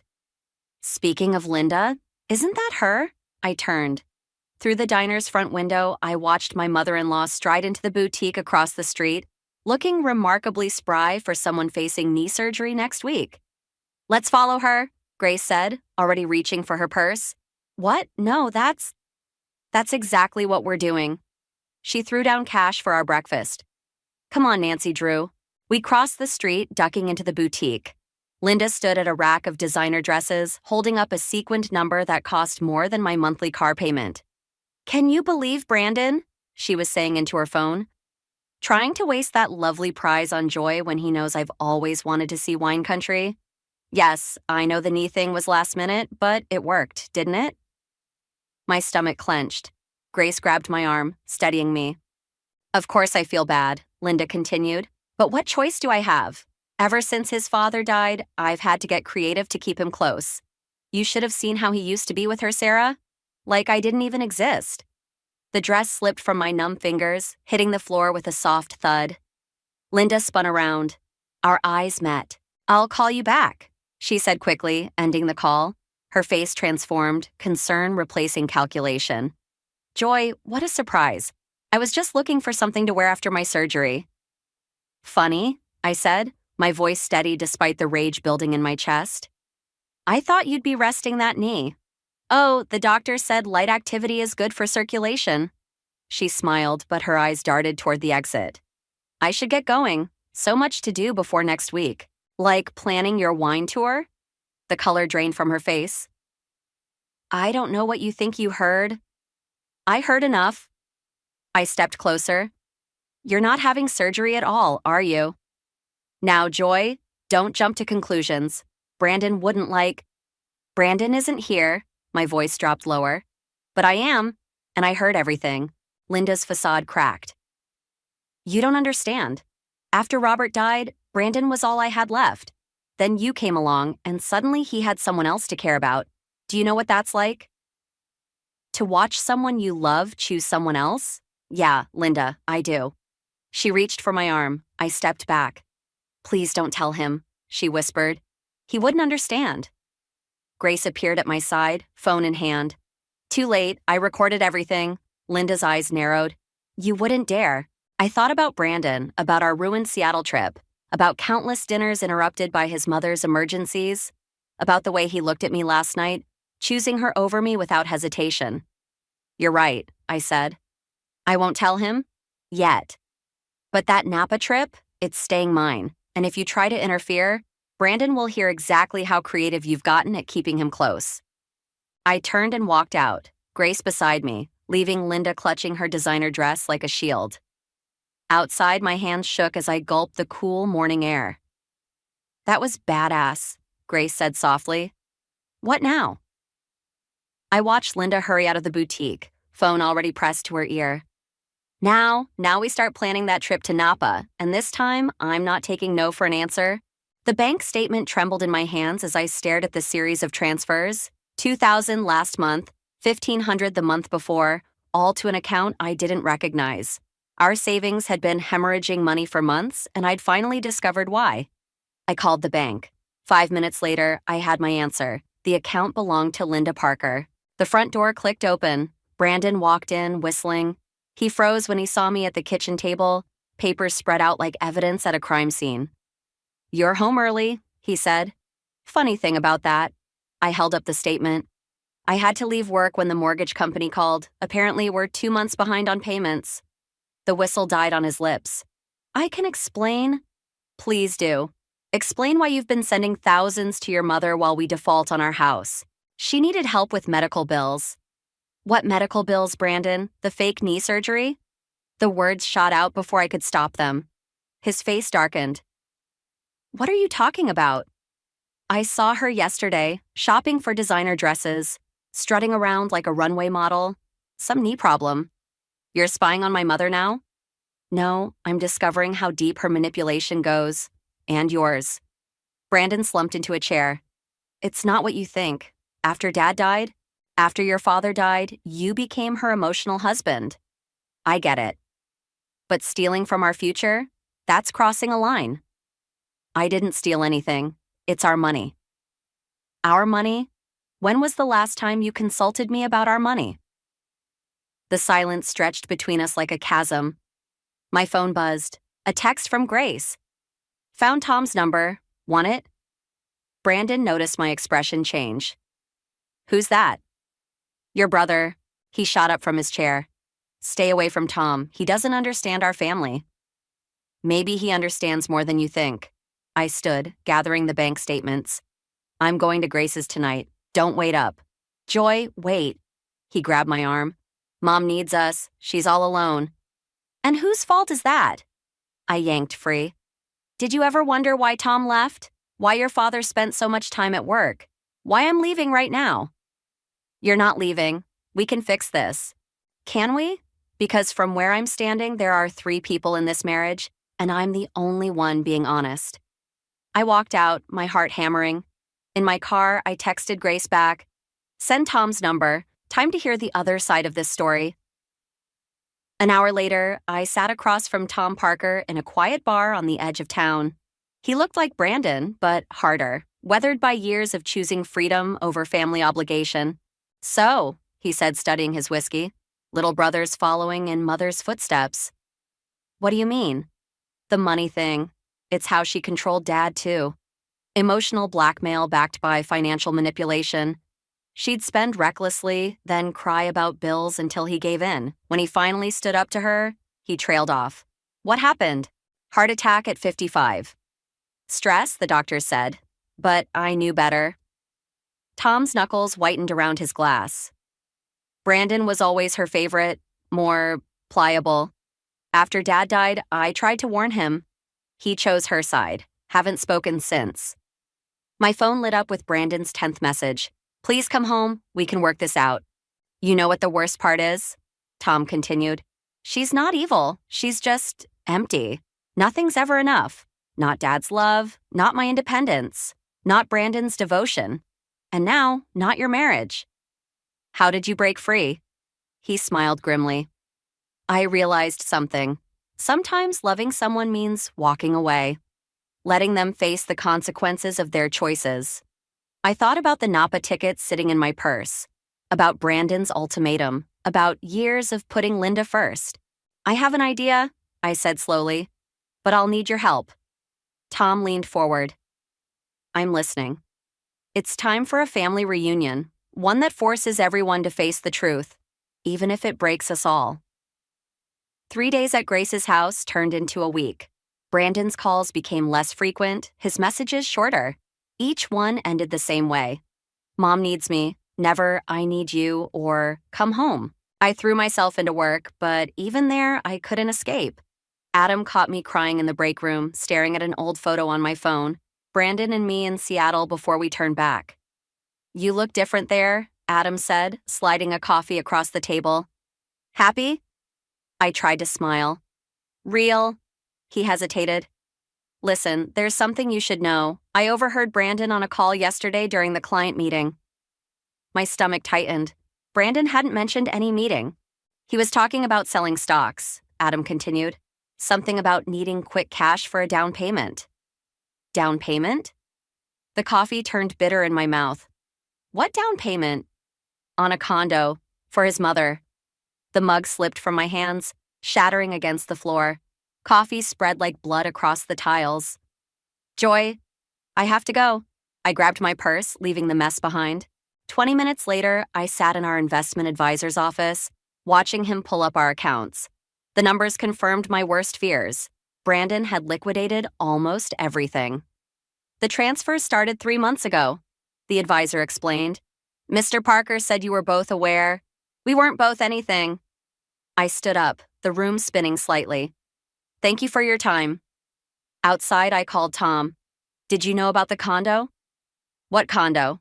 The one your brother's buying for Linda, with our retirement funds. Silence crackled across the line. Then, meet me at Murphy's, now. At the bar, Tom nursed a scotch while I paced. She did this before, he said finally, right before Dad died. Convinced him to buy her a vacation house in Florida. Said she needed somewhere to heal after her imaginary cancer scare.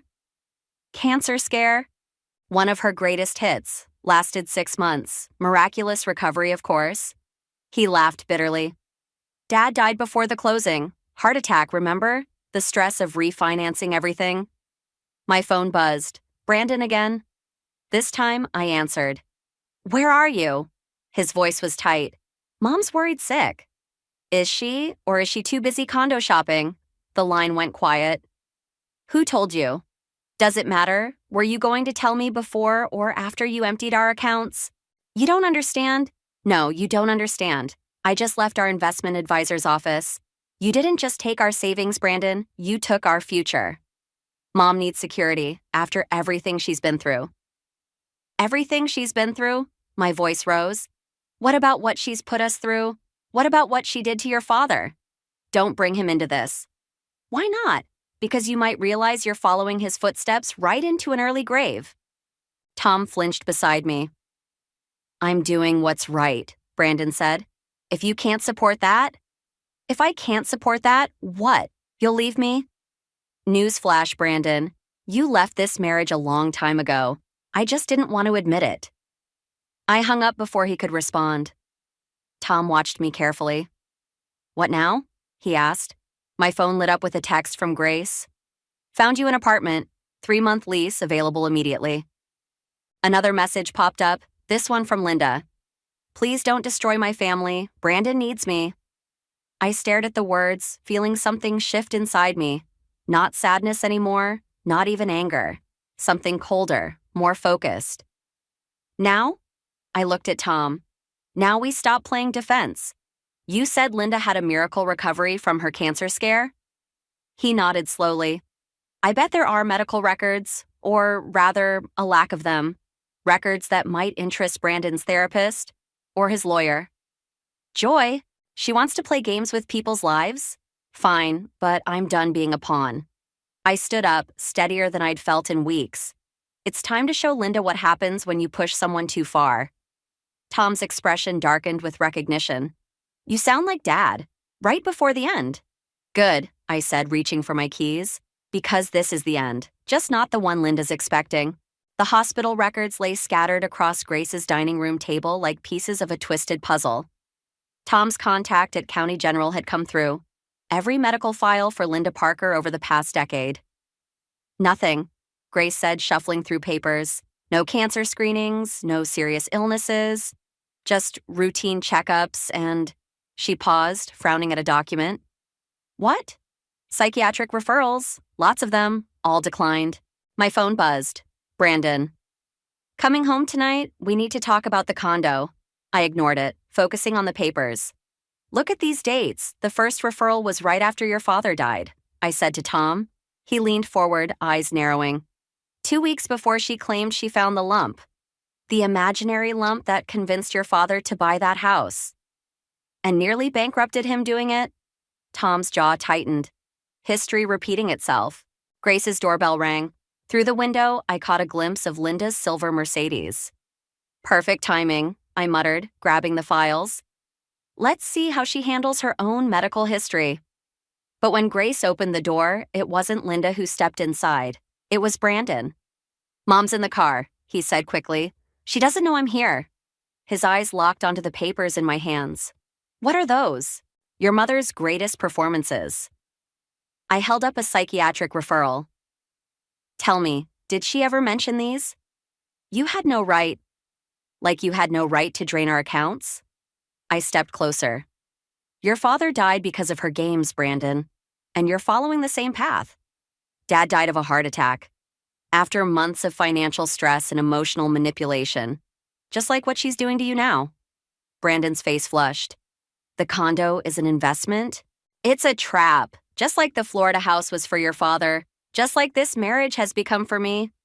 Joy, I'm going to Napa next weekend, I cut him off.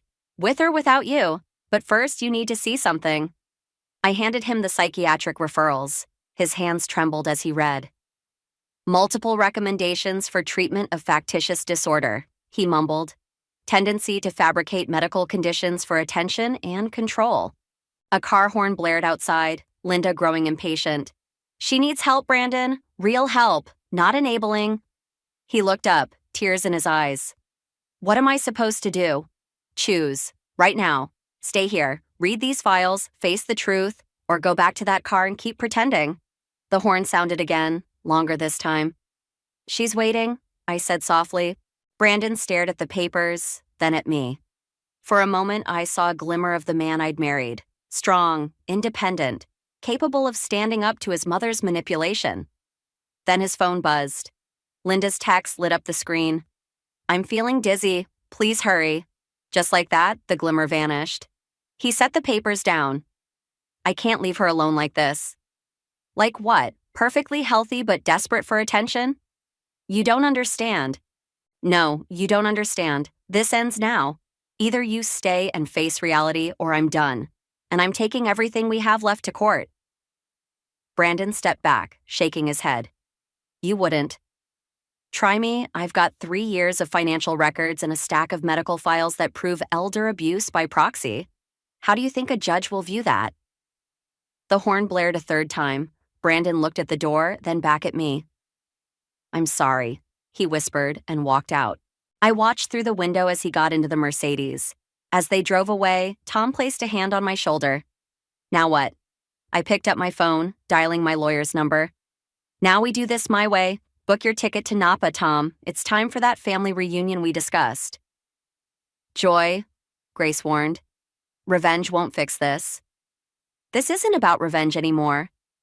I watched the Mercedes disappear around the corner.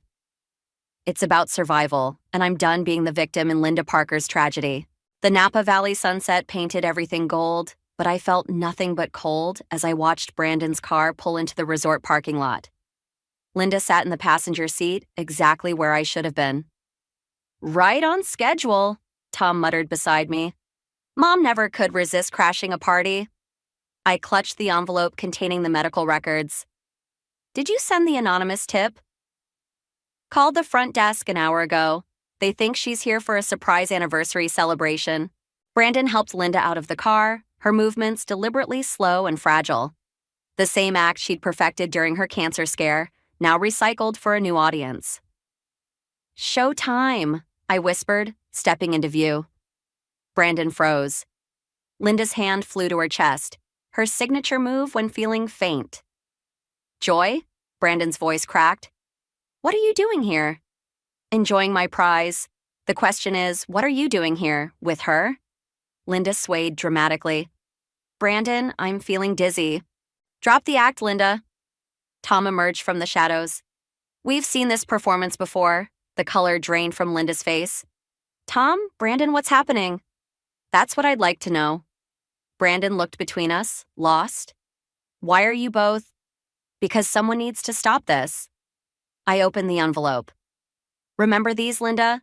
The psychiatric referrals you ignored? The ones from right before Robert's death? Linda straightened, her fragility act forgotten. Those are private. Like the private accounts Brandon's been funding? Or the private conversations about the condo? Joy, please. Brandon stepped forward. This isn't the place. It's exactly the place. Where else could I get you both away from your carefully constructed reality? You're making a scene, Linda hissed. No, I'm making a point. I turned to Brandon. Your father died because of her manipulation. Tom left because he couldn't take it anymore. And now you're throwing away our marriage for what? Another of her fabricated emergencies? Brandon's phone buzzed. Probably the front desk about the surprise celebration. He ignored it, staring at the medical files in my hands. Mom? His voice was small, uncertain. What are they talking about? Linda's mask cracked. They're trying to turn you against me, just like Tom did. Just like your father. Don't you dare mention Dad. Tom snapped. You killed him with your games. I loved him. You consumed him, I corrected. Like you're consuming Brandon. Brandon stepped back, shaking his head. This isn't... I can't... Choose Brandon, I said quietly. Right here, right now. Your mother's lies or the truth. Linda grabbed his arm. I'm your mother. I need you. No, I cut in. You want him. There's a difference. Brandon looked at the files, at his brother, at me. For a moment, I saw clarity in his eyes. Then Linda collapsed. Not her usual delicate swoon, but a full theatrical fall. Brandon caught her automatically. Years of conditioning taking over. Mom! Mom! Call an ambulance! Linda gasped. My heart. I watched Brandon transform back into the dutiful son, all clarity vanishing as he cradled his mother. Tom's hand found my shoulder. Joy, don't. I stepped back, something breaking inside me. I'm done. Brandon looked up, torn. Joy, please, I have to. Take care of her, I know. I dropped the medical files at his feet. You always do. Linda's eyes met mine through her performance, triumphant. She'd won again. I turned away, my carefully planned confrontation crumbling like sand. Behind me, I heard Brandon calling for help. Linda's theatrical moans, Tom's disgusted sigh. In my pocket, my phone buzzed with a text from Grace. How did it go? I watched the golden sunset fade to purple, thinking of all the years I'd wasted fighting a battle that was rigged from the start. Some people don't want to be saved from their demons. Sometimes they prefer the familiar chains to uncertain freedom. It's over, I typed back. Time to let go. The ambulance sirens wailed in the distance, a fitting soundtrack to the death of my marriage. I walked away from the scene, leaving Brandon to his chosen fate. Behind me, Linda's performance reached its crescendo, but I didn't look back. Some victories only come through surrender. The emergency room buzzed with fluorescent intensity as I strode past the nurse's station. Linda's latest performance had landed her in the cardiac ward, though her preliminary tests showed nothing wrong. Of course. I found her alone in room 412, Brandon presumably off fetching her another blanket or ice chip or whatever else she'd demanded. She looked smaller in the hospital bed, more vulnerable, but her eyes were sharp as ever when they met mine. Come to gloat, she asked. No, I came to give you this. I placed a worn leather journal on her bedside table. Found it in Robert's old briefcase. Tom kept it all these years. Linda's hand trembled as she reached for it. Robert's diary? His suicide note, essentially. Every manipulation, every fake illness, every financial drain, he documented it all. Right up until the day his heart gave out. She withdrew her hand as if burned. You're lying. Read it yourself. Page 47 is particularly interesting. The day you first mentioned that non-existent lump. The hospital machinery beeped steadily as Linda stared at the journal. You don't understand what it's like, she whispered.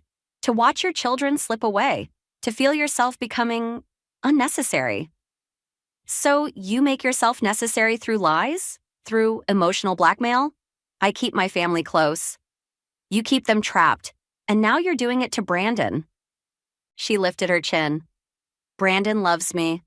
Brandon fears you. There's a difference. I moved closer. But here's what you should fear. I'm filing for divorce tomorrow. I'm taking what's left of our money, all traceable to your fake emergencies. And this journal, copies are going to Brandon's therapist and lawyer. He'll never believe. Maybe not at first, but seeds of doubt are funny things. They grow. Just ask Tom. Footsteps approached. Brandon returning.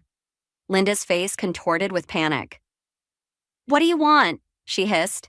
Get help, real help, the kind those psychiatric referrals suggested years ago, or I'll make sure Brandon sees exactly what happened to his father. Brandon appeared in the doorway, clutching a cup of ice chips. He froze, looking between us. Everything okay? He asked cautiously. I turned to leave, but Linda's voice stopped me. Wait. She was crying now, real tears this time. Brandon, there's something I need to tell you. I watched the scene unfold. Linda confessing to her lies, Brandon's face crumpling as she described the years of manipulation.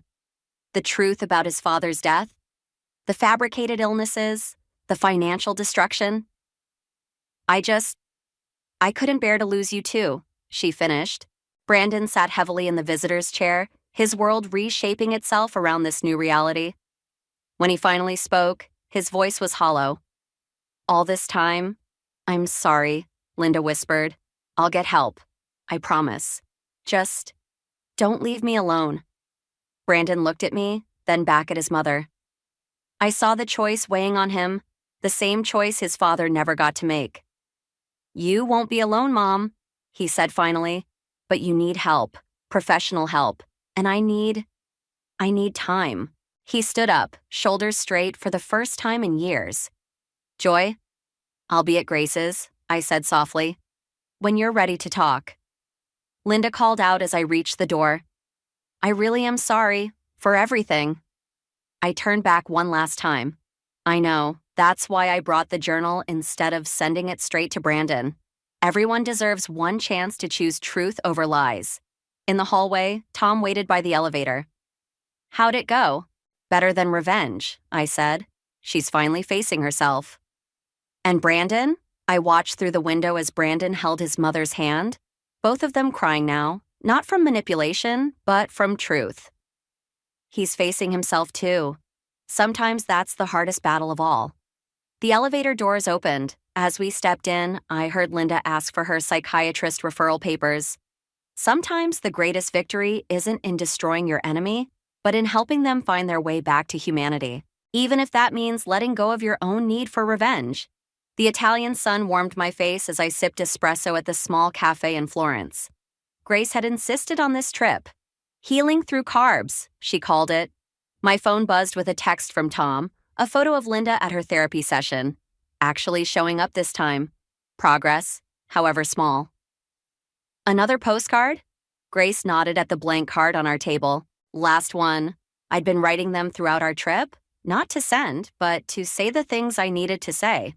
This one was for Brandon. The waiter brought our bill just as my phone buzzed again. Brandon's name lit up the screen, his first contact since signing the divorce papers 3 weeks ago. The condo sale went through, his message read, using the money for Mom's treatment instead. I set the phone down, letting the weight of those words settle. No accusations, no guilt trips, just truth, the one thing that had been missing from our marriage for so long. You okay? Grace asked. Better than okay. I picked up my pen, finally knowing what to write on that last postcard. Not about revenge or justice or even forgiveness.